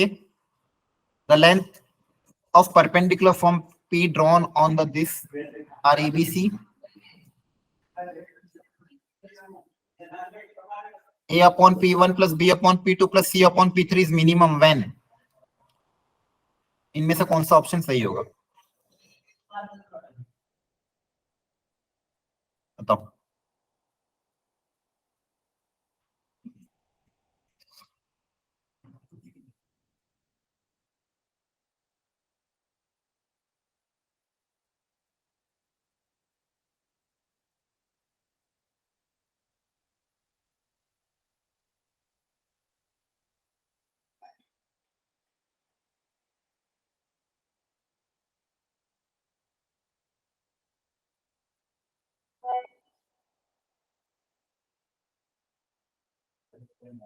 Sir ये क्वेश्चन थोड़ा थ्योरी बेस्ड नहीं है?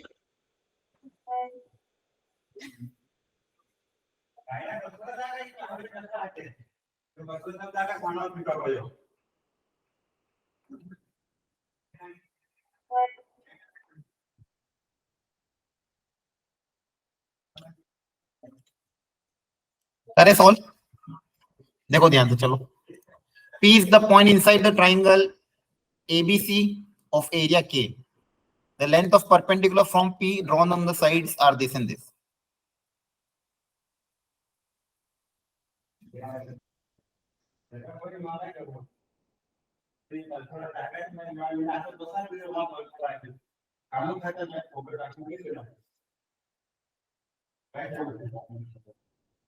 एक सेकेंड ना,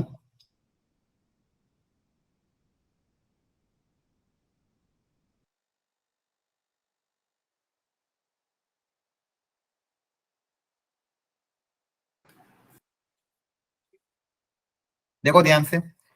Triangle ABC, P is the point inside the triangle ABC of the area K. The length of perpendicular from P are A, B and C.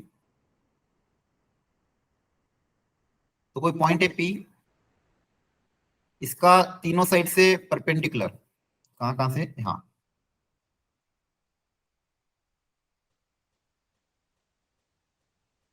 Sides की length आपको पता है A, B and C, और perpendicular की length है P1, P2 and P3। ये P1, ये P2, ये P3। क्वेश्चन में बोला गया है कि ये मिनिमम चाहिए, उसके लिए क्या सही होगा, तो A upon P1 plus B upon P2 plus C upon P3, ये मिनिमम कब आएगा?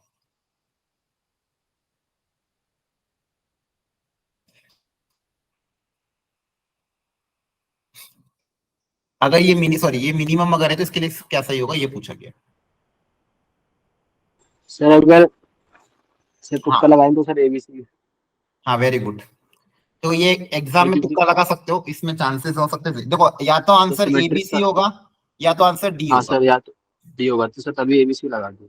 हाँ तो तो ABC ये रिस्क ले सकते हो, ऐसे क्वेश्चन में ये रिस्क ले मान रहा हूँ सकते तो फिर हो। दोनों आ रही है। अगर ऐसा लॉजिक सोचोगे ना तो अच्छी बात है, थोड़ा सा रिस्क, लेकिन रिस्क कम ही होगा, ज्यादा बड़ा रिस्क नहीं है, क्योंकि यहाँ पे देखो एक तो मल्टीपल चॉइस करेक्ट क्वेश्चन है और ये तीनों ऑप्शन में P is equi distance from three side, P is the in centre. अगर P इन सेंटर हुआ, तो तीनों साइड से इक्वी डिस्टेंस ही होगा, हाँ है ना।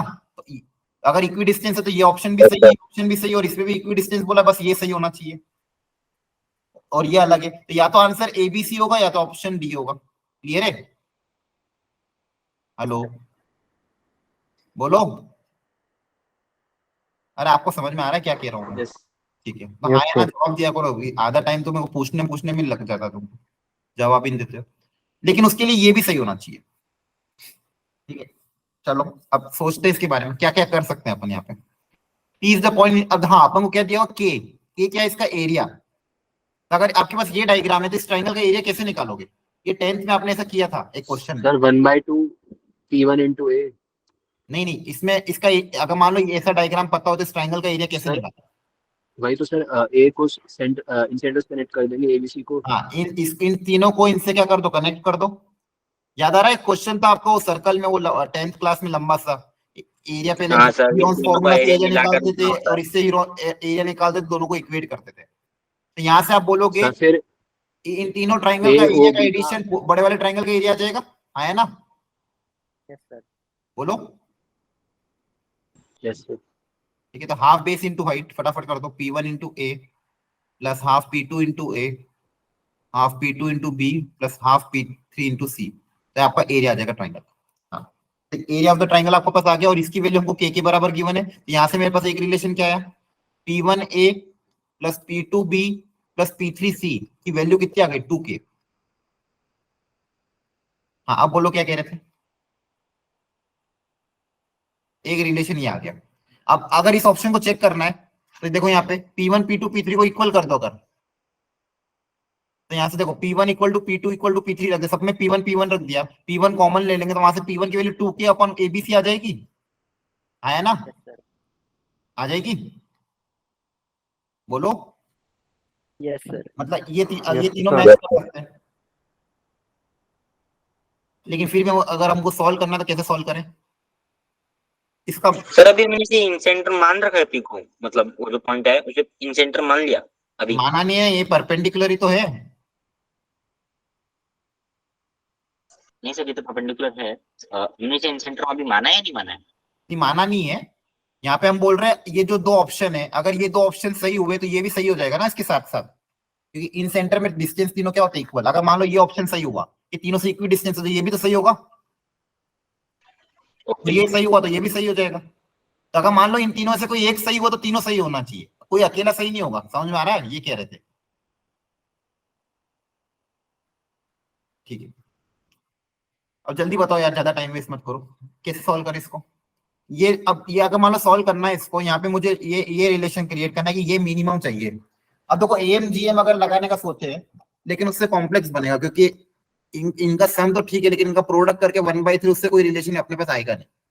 तो एम जी एम से लॉजिक फिलहाल यहाँ नहीं बैठेगा। सोच सकते थे कि भाई मिनिमम पूछा है सम की वैल्यू तो एम जी एम सोचे, तो उससे तो इतना कुछ बनेगा नहीं। और क्या सोच सकते हैं?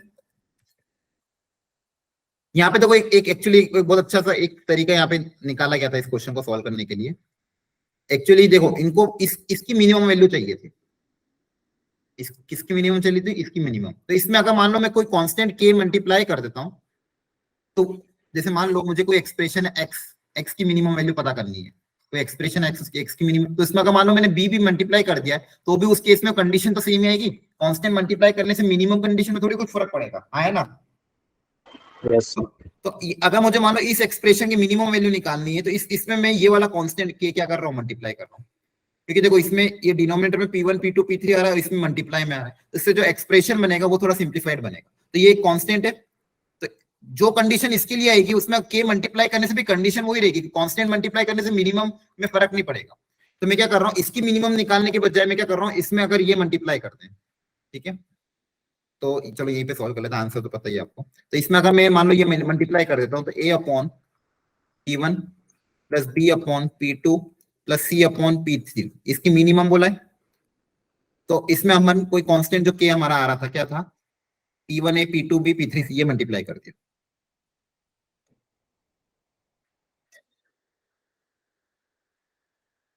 इसकी मिनिमम के लिए कंडीशन अप्लाई कर निकालनी है, ये कब मिनिमम होगा। तो इनको मल्टीप्लाई करोगे तो क्या आएगा? देखो ध्यान से, ये इसके साथ मल्टीप्लाई होगा, P1 P1 कैंसिल हो जाएगा, a स्क्वायर आ जाएगा। तो देखो टर्म्स कैसा बनेगा? a square plus b square plus c square, है ना? और एक और क्या क्या आएगा? a के साथ और क्या बनेगा? ये इसके साथ और इसके साथ मल्टीप्लाई होगा, तो ए बी के साथ क्या क्या आएगा? P2 by P1। और ए बी कहां पे क्रिएट होगा? जब ये वाला b इसके साथ मल्टीप्लाई होगा तो P1 बाई P2। तो देखो ए बी के साथ क्या क्या आएगा? एक तो ये वाला और ये वाला आपस में मल्टीप्लाई होंगे तो ए बी टर्म क्रिएट होगा, तो यहां से बनेगा P2 बाई P1। और ये वाला और ये वाला जब आपस में मल्टीप्लाई होगा तो क्या बनेगा? P1 बाई P2, है ना? Yes sir. ये ए बी के Yes, साथ sir. बीसी के साथ, बीसी कहां गया? बी और सी, तो ये देखो ये वाला इसके साथ मल्टीप्लाई होगा तो P3 by P2 plus P2 by P3 इसी का रेसिप्रोकल, प्लस बोलो CA P1 by P3 plus P3 by P1, है या नहीं? बोलो समझ में आ रहा है? अब ये Yes, sir. नंबर और उसका रेसिप्रोकल है, तो आपको मैंने ऑलरेडी बताया नंबर और उसके रेसिप्रोकल का sum is always what? Greater than equal to 2, 2 है ना? तो ये मिनिमम कब होगा? जब ये कितना हो जाए? 2 हो जाए। बोलो ये मिनिमम कब आएगा? जब ये वैल्यू कितनी हो जाएगी? 2 हो जाएगी। 2 अगर ये 2 होगा, ये 2 कब होगा? जब ये दोनों इक्वल होते हैं। मतलब दोनों इक्वल। हाँ दोनों इक्वल, मतलब इन दोनों को 1 1 होना पड़ता है तभी जाके 2 होता है। मतलब बेसिकली P1 अपॉन P2 को क्या होना पड़ेगा? 1। वैसे P2 अपॉन P3 को क्या होना पड़ेगा? 1। मतलब बेसिकली यहाँ से क्या रिलेशन आएगा? अगर मिनिमम रखना है तो P1 equal to P2 equal to P3। आगे समझ में? बोलो। Yes, sir. तो ये ऑप्शन सही हो गया, ये ऑप्शन सही हो गया और ये ऑप्शन भी सही हो गया। आगे समझ में? तो बेसिकली मिनिमम क्रिएट करने के लिए इसी कांस्टेंट को इसके साथ मल्टीप्लाई कर दिया ताकि उससे एक्सप्रेशन मेरा थोड़ा सिंप्लीफाइड हो गया, उससे मेरी मिनिमम की कंडीशन आ गई। बोलो समझ में आया थोड़ा बहुत?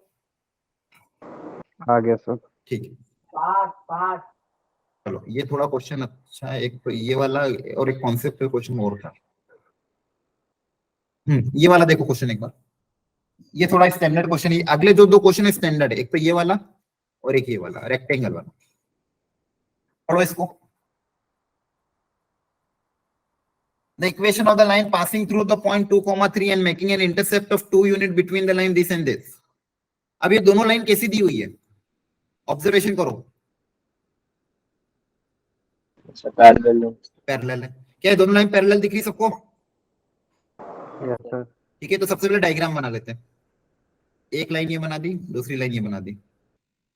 एक है y plus 2x equal to 3 और दूसरी लाइन कौन सी है, y plus 2x equal to 5। ये दोनों लाइन हमने बना दिया। अब ऐसी लाइन की इक्वेशन बनानी है जो 2,3 से पास कर रही है, intercept of 2 unit between the line this. इन दोनों के बीच में 2 यूनिट का इंटरसेप्ट बनाती है। ठीक है, तो मान लो वो लाइन ऐसी कुछ होगी, तो ये इंटरसेप्ट है कितने का, 2 यूनिट का, और ये जो लाइन है किसी पॉइंट 2,3 से पास कर रही है और इंटरसेप्ट कितना है, 2 यूनिट का। तो ये क्वेश्चन मैंने आपको पढ़ के समझा दिया कि ये क्वेश्चन में ये चीजें दी हुई है, आपको क्या निकालना है, इस लाइन की इक्वेशन निकालनी है। बताओ क्या दिमाग लगाए sir x is equal to 2। Answer नहीं पता है, अब करते हैं सॉल्व। बताओ क्या सोचे। सर अगर इनको से थोड़ा देखें कि सर अगर हम ढंग से प्लॉट करें, सर इनका y इंटरसेप्ट का जो डिफरेंस है वो 2 है। मतलब सर इसको अगर वो आपने प्लॉट पैरेलल कर है दिया तो क्या एक्स एक्सिस और वाई एक्सिस पे? थोड़ा सा अच्छा सर एक्सिस पे प्लॉट किया, थोड़ा एक्यूरेट आ रहा है। ठीक है। हाँ ये देखो, ये काम भी आप कर सकते हो। मैं जनरली जब मैं भी स्टूडेंट था मैं ये करता था कोऑर्डिनेट ज्योमेट्री में। बहुत सी बार मैं अपने साथ है ना वो भी ले जाता था, मतलब एडवांस के पेपर, मतलब एडवांस का खैर पहले पेपर एक ही होता था, लेकिन कभी कभी मैं उस साथ में वो रखता था। हमारे टाइम पे ऑफलाइन पेपर होता था, तो वो स्केल डी प्रोटेक्टर वगैरह, कभी कभी ऐसे स्टैंडर्ड क्वेश्चन स्ट्रेट लाइन में आता तो मैं डायरेक्ट डायग्राम बना के फिर स्केल से मेजर करके आंसर टिक करके आता। तो एक आध बार सही भी हो जाता है कभी कभी। तो यहाँ पे अगर मान लो प्लॉटिंग सिंपल हो, प्लॉटिंग करोगे तो x को 0 रखोगे तो y कितना आएगा 3, और y को 0 रखेंगे तो x आएगा 1.5। एक लाइन तो ये हो गई, दूसरी लाइन 5 और 2.5 ये हो गई मान लो, है ना। और 2,3 कहाँ पे लाई करेगा, यहीं कहीं बीच में लाई करेगा, और 2 यूनिट का इंटरसेप्ट। हाँ, तो उससे क्या डायग्राम से आ रहा है आंसर क्या? सर अब इनका देखिए, इनका y इंटरसेप्ट का डिफरेंस 2 है, इनका वाई इंटरसेप्ट का डिफरेंस, इन दो लाइंस का। अच्छा हाँ 2 है। और सर पैरेलल लाइन से तो डिस्टेंस वही रहेगा, वर्टिकली डिस्टेंस देखें तो वही रहेगा। अच्छा ये 2, हाँ ये 2 दिया हुआ है हमको, तो हमारी लाइन भी पैरेलल, हाँ ऐसी होगी। ठीक है, इसी के पैरेलल होगी। हाँ लॉजिक लगा सकते हो। वेरी जैसे ये लाइन का स्लोप है, ये लाइन का पॉइंट भी है, तो हम इसका इक्वेशन निकाल सकते हैं। इसका स्लोप कहाँ पता है, रेड वाली का? लाल वाली का सर वो मानो ना कि वो परपेंडिकुलर जाएगी लाइन, क्योंकि दो लाइनों के बीच में डिस्टेंस 2 ही है और ये लाइन भी 2 ही आ रही है, तो दोनों लाइन के बीच में max डिस्टेंस 2 नहीं है, दोनों लाइन के बीच में डिस्टेंस 2 नहीं है, वो पैरेलल डिस्टेंस नहीं माना है, दोनों में अंतर अलग अलग। उसने जो डायग्राम बनाया था वो एक लाइन ऐसी थी, दूसरी लाइन ऐसी थी, तो इनके बीच में परपेंडिकुलर डिस्टेंस अलग है। ये परपेंडिकुलर डिस्टेंस, ये डिस्टेंस 2 आ रहा था, ये डिस्टेंस 2 आ रहा था इंटरसेप्ट। जो अगर ये इंटरसेप्ट 2 है तो जो दो गिवन लाइन होगी वो इसी के क्या होगी, पैरेलल होगी, इसी की क्या होगी, पैरेलल होगी। तो y एक्सिस के बाद पैरेलल लाइन कैसी होती है, ऐसी होती है। एक ही ऑप्शन गिवन है यहाँ पे, ठीक है। और अगर मान लो इसको सॉल्व करना, तो सॉल्व कैसे करें, ये तो डायग्रामेटिकली हो गया। सॉल्व करना है, सॉल्व कैसे करेंगे, देखो दोनों लाइन के बीच में परपेंडिकुलर डिस्टेंस निकाल लो। दोनों लाइन के बीच में परपेंडिकुलर डिस्टेंस निकालने का फॉर्मूला आपको पता ही है, mod of c1 minus c2 अपन under root of a square plus b square, है ना। तो ये दोनों के बीच में परपेंडिकुलर डिस्टेंस हमको पता है कि ये जो डिस्टेंस है ये आपका आ जाएगा 2/√5, 2/√5। ठीक है। ठीक है यहाँ तक तो अगर मैं यहाँ पे लॉजिक लाऊंगी, इस रेड लाइन और इस वाली येलो लाइन के बीच में अगर एंगल थीटा मान लिया, क्या मान लिया, एंगल थीटा, तो यहां से अगर मैं साइन थीटा, कॉस थीटा या टेन थीटा कुछ भी निकालना, तो देखो यहाँ से पहले ये बेस निकाल लेते हैं। हाइपोटेन्यूज पता है, परपेंडिकुलर पता है, तो बेस निकाल लेते हैं। तो बेस अलग से निकाल लेता हूं मैं, तो बेस कितना आ जाएगा 4 माइनस इसका स्क्वायर, है ना। चेक कर लेना कैलकुलेशन, ये हो जाएगा कितना 20 माइनस 4 16/5, 16/5 का रूट ले लेंगे तो कितना आ जाएगा 4/√5। ये आ रहा है क्या, चेक कर लेना। ठीक है, तो यहाँ से tan थीटा कितना आ जाएगा 1/2 आया ना, समझ में आया? Yes sir. बोलो अब आप इसका स्लोप निकाल लेना, इसका स्लोप m मान लेना, इसका स्लोप पता ही है आपको, इसका स्लोप m1 मान लिया, m2 कितना है -2 है, यहां से क्या निकाल लेना, स्लोप निकाल लेना, क्या निकाल लेना, स्लोप। क्लियर है? बोलो। Yes sir. यस ठीक है, तो यहां से आपके पास स्लोप्स आ जाएंगे, स्लोप 2 आएंगे एक्चुअली, उससे 2 इक्वेशन आएगी। तो आपका एक ऑप्शन तो सही हो गया, तो एक और लाइन ऐसी होगी थी जो ज्योमेट्रिकली शायद आपको दिखी नहीं हो, लेकिन उनके बीच में भी इंटरसेप्ट कितना होगा, 2 होगा। समझ में आया? तो 2 इक्वेशन बनेगी, एक तो ये बनी थी और एक लाइन ये थी। तो ये तो 2 डिस्टेंस है, 2 डिस्टेंस और भी तरीके से आ सकता है, मान लो ये भी 2 डिस्टेंस कुछ और आ रहा हो, ठीक है, तो उसमें भी 2 इक्वेशन बन गई। क्लियर है? आगे इक्वेट करोगे ना formula tan theta equal to, कर लोगे सॉल्व आगे, बेसिक फॉर्मूला इक्वेट करना है। Yes sir. tan theta equal to formula apply कर देना, mod of m1 minus m2 upon 1 plus m1 m2, mod है, मॉड को 2 तरह से ओपन करोगे तो m1 की 2 वैल्यू आएगी, दोनों वैल्यू दोनों से सॉल्व करोगे तो 2 इक्वेशन आएगी। ठीक है, तो देखो ये स्टैंडर्ड क्वेश्चन था, इसको मैंने तरीका क्या सिखाया आपको, ऐसे डायग्राम बना लो। ये आपको 2 दिया था, आपने ऐसे परपेंडिकुलर डिस्टेंस निकाल लिया, tan थीटा निकाल लिया, स्लोप से पॉइंट आ गया। क्लियर है? अब ऐसा क्वेश्चन आए तो ध्यान रखना, कर लोगे ना solve? Yes sir. Yes sir. Sir ये फिर 1/2 थीटा, जो 1/2 हमारा स्लोप आया, ये कौन सी लाइन का है? स्लोप नहीं आया, ये दोनों लाइन के बीच में एंगल निकाल लिया मैंने डायग्राम बना के।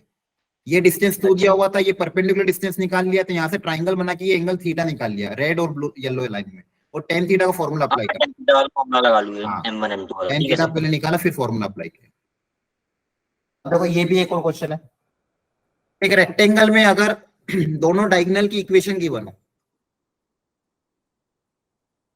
एक रेक्टेंगल के अंदर दोनों डायगोनल की क्या गिवन है इक्वेशन,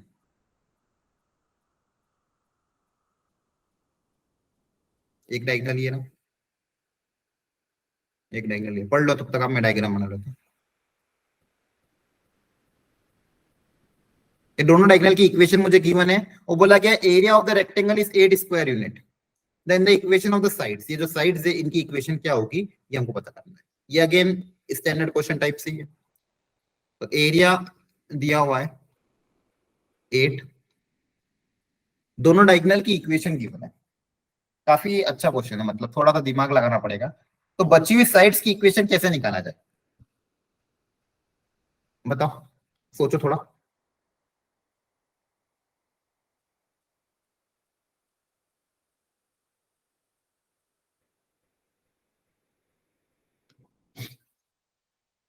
दोनों डायगोनल की इक्वेशन मुझे पता है, तो उससे मेरे पास क्या आ जाएगा, बताओ। अच्छा पहले अपन वही जो मैंने आपको पहले सिखाया था अभी स्टार्टिंग में, जो चीजें हम निकाल सकते हैं, जो हमारी डोमेन में जो हम सबसे आसान है वो पहले निकाल के रख लेते हैं। क्या करते हैं, हाँ पॉइंट ऑफ इंटरसेक्शन निकाल सकते हैं इन दोनों का, है ना? Yes sir. तो इन दोनों का पॉइंट ऑफ इंटरसेक्शन क्या आएगा, बताओ। क्या कर दे, ऐड कर दो इन दोनों को,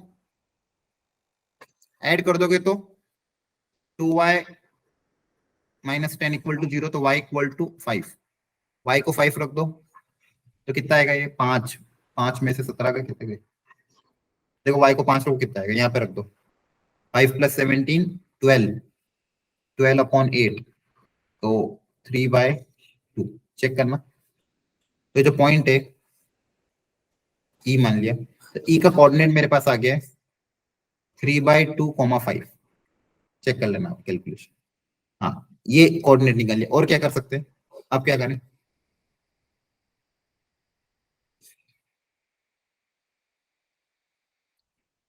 साइड्स की इक्वेशन निकालना, आप इस पे सोचो। आप एरिया तो चलो आपको गिवन है, एरिया भी गिवन है, तो एरिया का भी कैसे यूज करेंगे। दूसरी चीज इन साइड्स का, ये जो ए बी और बी सी है, ये बची हुई साइड्स की इक्वेशन निकाल के देखनी है, और देखना है कौन सा ऑप्शन मैच कर रहा है।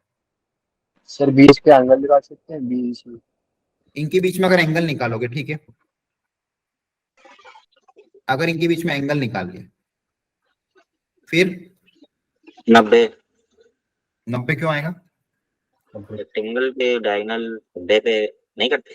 नहीं, स्क्वायर नहीं करते, रोम्बस में करते हैं और स्क्वायर में करते हैं। इन दोनों के बीच मान लो एंगल निकाल लिया, फिर उसका यूज कर सकते हो क्या कहीं? ये देखो ऑप्शन भी अगर आप देखोगे ना, एक ऑप्शन तो देखो, जो तीन ऑप्शन शुरू के 3 ऑप्शन दिए हैं, x=1, y=3 और ये बहुत आसान दिए। तो एक दिमाग, जब कुछ भी दिमाग ना लगे ना तो प्लॉट कर लेना। सर हाँ, ऑप्शन में से देख सकते हैं कि कौन से परपेंडिकुलर है। परपेंडिकुलर किसके? सर एक दूसरे के। एक दूसरे के परपेंडिकुलर, हाँ, लेकिन उसमें तो ऑप्शन ए और बी एक दूसरे के परपेंडिकुलर है, और बस। नहीं सर, और ए क्या? और सी है ना। ए और सी भी है क्या? हाँ सॉरी, ए और सी परपेंडिकुलर है, ए और सी। ए और बी तो नहीं। ए और बी नहीं, वो गलती से बोल दिया मैंने, ए और सी। ए और बी में तो एंगल आ जाएगा। देखो अगर मान लो यहाँ पे आपने एंगल भी निकाल दिया, या फिर अच्छा, तो मुझे जो इक्वेशन निकालनी है वो ये वाली इक्वेशन निकालनी है। इसके पैरेलल कौन सी लाइन होगी? ये वाली लाइन होगी। ए बी, अगर इनके पैरेलल लाइन की भी इक्वेशन निकाले, थोड़ा बहुत तो काम हो ही जाएगा, हाँ है ना? स्लोप तो आ जाएगा कम से सर कम। वो आएगा वैसे करो। और ये है क्या? ये एंगल बाइसेक्टर है। Yes sir. तो हो गया क्वेश्चन सॉल्व। एक एंगल बाइसेक्टर ये होगा और दूसरा एंगल बाइसेक्टर ये होगा, है ना? और ये वाला एंगल बाइसेक्टर इस वाली साइड्स के पैरेलल होगा। क्लियर है? समझ में आ रहा है? अरे बोलो। Yes sir. Yes, sir. ठीक है, तो अपन को कहीं ना कहीं एंगल बाइसेक्टर, और एंगल बाइसेक्टर की इक्वेशन निकालने का क्या तरीका था, जल्दी बोलो। क्या निकालते? ax1+by1+c upon under root of a² + b² equal to plus minus, है ना? प्लस के साथ एक एक्यूट आता था, माइनस के साथ ऑब्ट्यूज आता था, याद आ रहा है? मतलब sorry, Yes, sir. Minus obtuse नहीं आता, मतलब Fine. किसी एक के साथ ऑब्ट्यूज, किसी एक के साथ एक्यूट। सर और अलग कंडीशन निकालने के लिए हम क्या पढ़ते करते थे? पहले सी कांस्टेंट को पॉजिटिव बनाते थे, फिर a1 a2 plus b1 b2 का साइन पता करते थे। तो a1 a2 plus b1 b2 ऐसे कुछ था ना। अगर ये पॉजिटिव Yes, आ रहा sir. है तो ऑब्ट्यूज एंगल वाला पॉजिटिव लेंगे, और एक्यूट वाला अपने आप क्या हो जाएगा? नेगेटिव। और अगर इसका साइन नेगेटिव आ रहा है तो अगेन ऑब्ट्यूज वाला नेगेटिव और एक्यूट वाला पॉजिटिव। ऐसा होता था। खैर वो तो एंगल बाइसेक्टर की बातें हैं। आपको तो यहाँ पे बस दोनों एंगल बाइसेक्टर निकालना और देखना है किसके पैरेलल आ रहा है। कर लोगे सॉल्व? Yes, sir. इसका सॉल्यूशन भी दिया हुआ है घर पे, और ट्राई कर लेना। देखो हाँ, इन्होंने भी यही इनमें और एंगल निकाले टेन थीटा, जो हम आप निकाल रहे थे। ठीक है, चेक कर लेना घर पे एक बार, और एरिया को भी देखो कैसे यूज करवाया। क्लियर है? चलो, यस। कितनी बज रही? 5:30 हो गए, जल्दी करो। अब ये क्या दिया हुआ है देखो, if this then family of line ax + by + c is congruent at,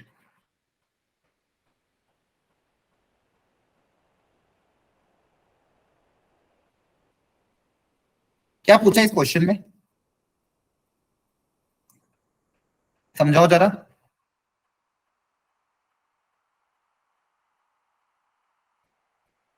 समझाओ, पढ़ो सब लोग ध्यान से। सर ए बी सी में कोई कंडीशन दे दी है। हाँ, sir A mod A plus mod B 0 नहीं होना चाहिए, तो सर इन फैमिली सारी फैमिली ऑफ लाइंस बतानी है। मतलब कहाँ कॉन्फिडेंट होगी वो फैमिली ऑफ लाइंस कॉन्ग्रुएंट इस पॉइंट। का मतलब कहाँ पे? सर एक पॉइंट पर इंटरसेक्ट। हाँ, इंटरसेक्ट करेगी। फैमिली ऑफ लाइन के बारे में आपको पता है कि एक पॉइंट से पास होने वाली जितनी भी लाइंस है उनको हम क्या बोलते हैं? एक फैमिली। एक पॉइंट से पास होने वाली जितनी भी लाइंस होती है, इंटरसेक्ट करती है, उनको हम क्या बोलते हैं? Family of lines. तो ये जो फैमिली ऑफ लाइन है, ये किस पॉइंट पे इंटरसेक्ट करेगी ये बताना है। और जो लाइन है उसकी एक किसी एक मतलब जनरल इक्वेशन क्या दी है? ax + by + c = 0। और एक कंडीशन बोली कि जो ए और बी है इनके मैग्नीट्यूड का सम 0 नहीं होना चाहिए। जो कोफिशिएंट है ए और बी, इनके मैग्नीट्यूड का सम 0 नहीं होना चाहिए।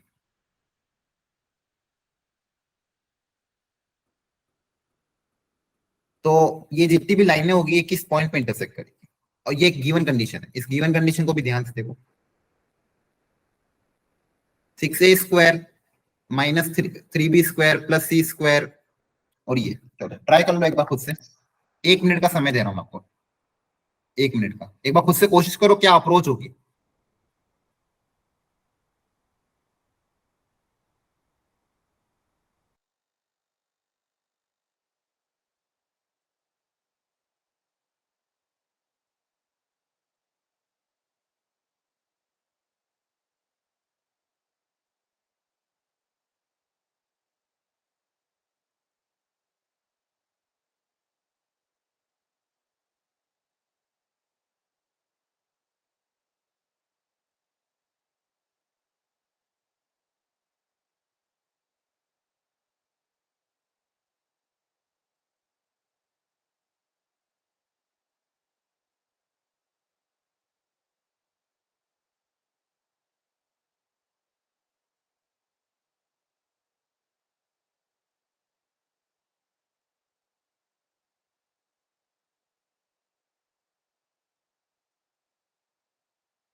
हाँ, कुछ सोचा? अच्छा, ये जो गिवन रिलेशन इसका आप क्या कर रहे हो? हेलो, आवाज आ रही है? Yes hello. सर। हाँ, ये जो गिवन रिलेशन सर है इसका आप क्या कर रहे हो? इसको आप कैसे यूज कर रहे हो? मतलब इसका क्या करना चाह रहे हो? कुछ किया आपने इसका? आपके देखो, अंदर वैसे तो ये a+b+c का होल स्क्वायर वाली फीलिंग दे रहा है। नहीं, हाँ, इस मतलब इसमें आप कर, आपके दिमाग में क्या क्या चीजें जो जो आ रही है मन में सब बोल दो, गलत होगा चलेगा, अपन को क्या करना है, अपन प्रैक्टिस कर रहे हैं। आपके दिमाग में क्या आ रहा है मुझे बताओ, इस रिलेशन से अपन क्या निकालें, मतलब क्या इसमें कर सकते हैं, क्या करना चाहिए बताओ। अरे गलत होगा चलेगा, सब लोग ट्राई करो एक बार, बोलो बोलो, कोई तो तुक्का मारो।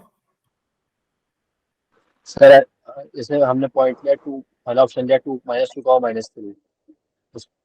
नहीं नहीं, ऑप्शन से नहीं जा रहा हूँ अभी मैं, मुझे सिर्फ इतना सा बताओ कि ये जो एक्सप्रेशन आपको दिया हुआ, अभी क्वेश्चन क्वेश्चन पे हम सीखने की कोशिश सर कर रहे हैं, ये ये जो जो एक्सप्रेशन दिया इससे पहली हम क्या इक्वेशन करें? निकाले क्या? जो पहली फैक्टर इक्वेशन से दे निकाले। रखा है वो कुछ सर्कल टाइप दे रखी है, ए स्क्वायर बी स्क्वायर सी स्क्वायर। हाँ हाँ, तो उसका क्या करें? हाँ, आप क्या कह रहे थे मैंने समझ नहीं पाया, वापस बोलना। हेलो। सर जैसे सर्कल की इक्वेशन दी रहती है ना, हाँ हाँ तो जी एफ और एच में, हाँ। वैसे ही कुछ इक्वेशन दे रखी है जो फर्स्ट इक्वेशन दे रखी है।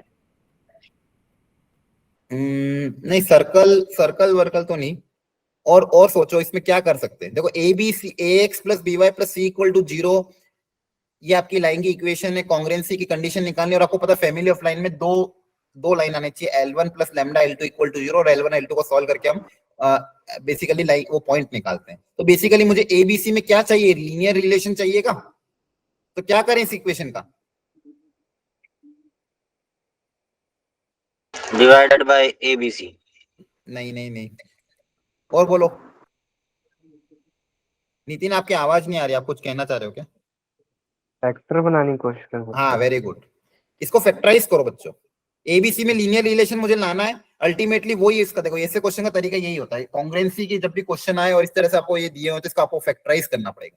अब आप दिमाग लगाओ, ये जो गिवन एक्सप्रेशन है इसके दो फैक्टर बनाओ एबीसी में, मतलब लीनियर टाइप में, एबीसी की पावर 1 होनी चाहिए। चलो, आपको ये पहला स्टेप यही था, ये सोचना। अब अगला स्टेप आप दिमाग लगाओ, इसको कैसे भी करके मैनिपुलेट इस तरह से करो ताकि एबीसी में दो दो लीनियर मतलब दो फैक्टर बने। करो ट्राई अब, सब लोग ट्राई करो। समझ में आ गया करना क्या है? हेलो। ठीक है।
हाँ, कुछ लॉजिक लगा? हेलो हेलो, आवाज आ रही है? Yes sir. Yes sir. ठीक है, अब देखो, या तो ऐसे क्वेश्चन आया ना फैक्टर बनाने, अल्टीमेटली एबीसी में दो लीनियर फैक्टर बनाने, दो रिलेशन लेके आने। तो यहाँ पे एक दिमाग अपन, एक तरीका ये भी होता है कि जैसे यहाँ पे अगर आप ध्यान से देखोगे तो ए में, बी में और सी में, तीनों में ही अगर मैं एक्सप्रेशन देखो तो क्वाड्रेटिक है। ए में भी क्वाड्रेटिक है, बी में भी क्वाड्रेटिक है, सी में भी क्वाड्रेटिक है, और मुझे एबीसी में रिलेशन लाना है। तो किसी एक क्वाड्रेटिक को अगर मैं सॉल्व करके पता कर लूं, जैसे मान लो ए में क्वाड्रेटिक मान ली, तो ए इक्वल टू समथिंग बी और सी में टर्म्स में आएगा, या बी में क्वाड्रेटिक मान के उसमें मैंने क्वाड्रेटिक फॉर्मूला अप्लाई करके सॉल्व कर लिया, तो मेरा कहीं ना कहीं काम हो सकता है। ठीक है, या तो आप कॉमन ओमन लेके फैक्टराइज कर दो, पर प्रॉब्लम क्या है, दो फैक्टर हो तो दिक्कत नहीं आती, लेकिन तीन फैक्टर जब भी आता है तो कहीं ना कहीं बहुत दिमाग लगाना पड़ेगा, तो जाके वो फैक्टराइज ऐसे प्रॉपर्ली हो पाएंगे। जब कुछ भी सर दिमाग इसमें ना में, ऐसे हाँ बोलो, एक और चीज कर सकते हैं हाँ बोलो, सर, थोड़ा ना ऑप्शंस को देखकर अंदाजा लगा सकते हैं, मतलब डायरेक्टली नहीं। हाँ अगर ऑप्शन को, हम जो जनरल अप्रोच जो हमारी रहेगी वो तो समझ में आ गई कि फैक्टर करेंगे, इक्वल टू जीरो पुट करेंगे और फिर हाँ कोफिशिएंट कंपेयर करके देखेंगे। हाँ, तो सर अगर कोफिशिएंट हमारे ऑप्शंस में से ही कोई हो तो आ जाएगा हमारा। लेकिन ये जो पॉइंट है, ये तो क्या है, ये तो दो लाइन का पॉइंट ऑफ इंटरसेक्शन है। नहीं सर, जैसे इसका मतलब वो हो ना कि अगर हम -2 फॉर एग्जांपल -2 -3 डालें अच्छा, एक्स इसके प्लस अंदर, वाई प्लस सी में, हाँ तो सर जीरो आना चाहिए। हाँ, जीरो आना चाहिए। तो सर ऐसा कर ट्राई हिट एंड ट्राई कर सकते हैं कि मान लेते हैं हेलो, हाँ हाँ, -2 है, -3y प्लस सी, हम्म, और दूसरा फैक्टर सर ऐसा ढूंढने की ए स्क्वायर का कोएफिशिएंट 6 आ जाए। अच्छा, जो इस रिलेशन को सेटिस्फाई करे बेसिकली। हाँ सर, तो ए और डी ऐसे कर रहे हैं शायद, अभी पूरा चेक कर रहा हूँ। हाँ, 2 3 जा 6 हो सकता है। तो तो सर आपको ऐसे पूरा कंपेयर ऑप्शन, हाँ ऑप्शन रख ऐसे रख, ऐसे कंपेयर कर सकते हाँ हैं, रख रख ऐसे के ऑप्शन, मल्टीप्लाई कर हाँ सकते हैं, इजी हो। हाँ, इसे ऑप्शन रख रख के आप कंपेयर कर सकते हो, बिल्कुल सही है, ये भी ट्राई कर सकते हो। और दूसरा है जो मैंने आपको बता रहा था, इसमें किसी एक में क्वाड्रेटिक बना लो, जब कुछ भी समझ ना पड़े, मान लो एग्जैक्ट कभी फैक्टर का काम पड़ गया है, कभी अगर फैक्टर का काम पड़ गया तो ये तरीका भी अप्लाई लेना, एक में क्वाड्रेटिक बना लो, मान लो ए स्क्वायर में बना लो, तो ए 6a², अब ए का टर्म कहाँ पे आ रहा है, कहाँ पे आ रहा है ए का टर्म, यहाँ पे, यहाँ से ए कॉमन ले ले, अगर क्या क्या बचेगा, 7b - c, और बची हुई टर्म्स क्या क्या है, क्या क्या है, 4bc -3b² -c² equal to 0, cross check कर लेना। ये ए में क्वाड्रेटिक बना ली, अब यहां से क्वाड्रेटिक फॉर्मूला अप्लाई करके ए की वैल्यू क्या आ जाएगी, ए इक्वल टू -b, मतलब ये quotient, plus minus under root b² -4ac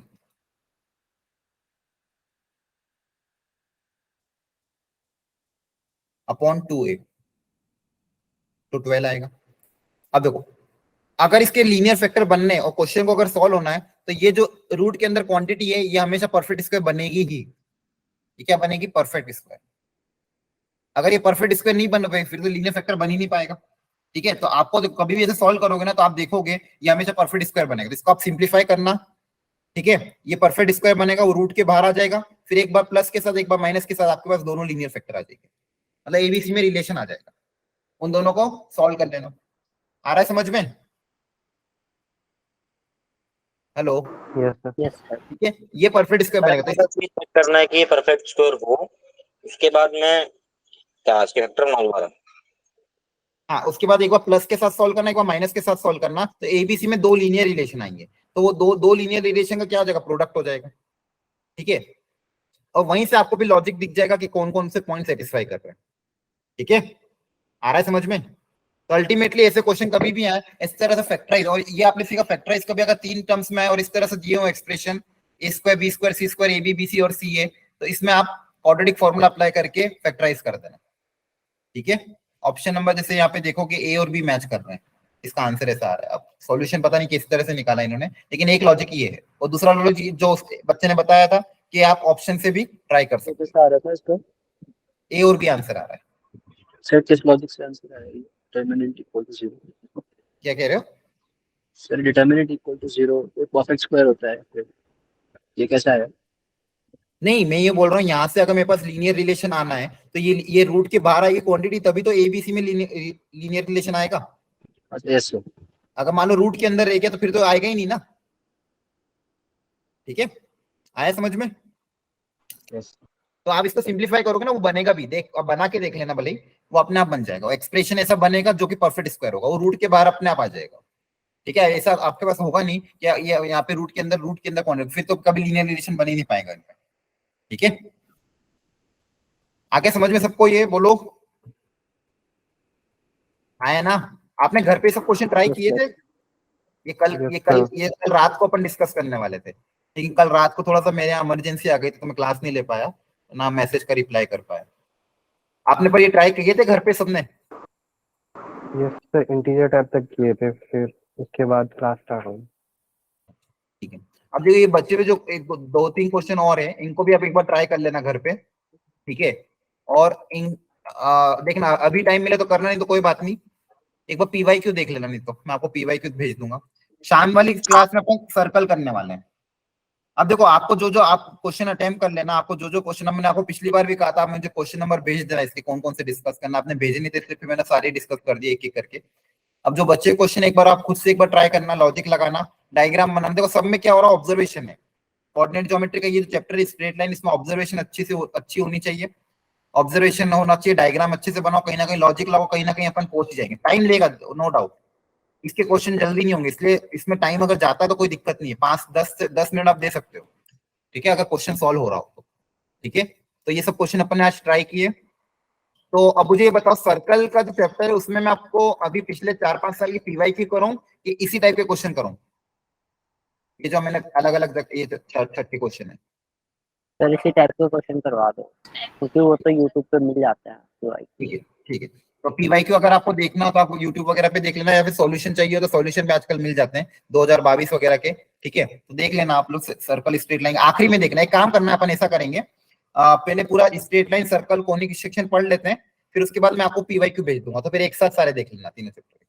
ठीक है, फिर उसका होगा अपने पास होगा तो एक क्लास अपन पीवाईक्यू डिस्कशन रख देंगे तीनों चैप्टर की, पिछले 3-4 साल का। ये करें? ये भी अच्छा सर, है ना? अभी अपन ये क्वेश्चन सॉल्व कर लेते हैं, फिर स्ट्रेट लाइन, सर्कल और कोनिक सेक्शन की मिक्स पीवाईक्यू सॉल्व कर लेंगे पिछले 4-5 साल के। मैं वैसी पीपीटी बना दूंगा, इसमें 2020, 21, 22 और 19 इनके क्वेश्चन होंगे, फिर अपन वो अटेम्प्ट कर लेंगे।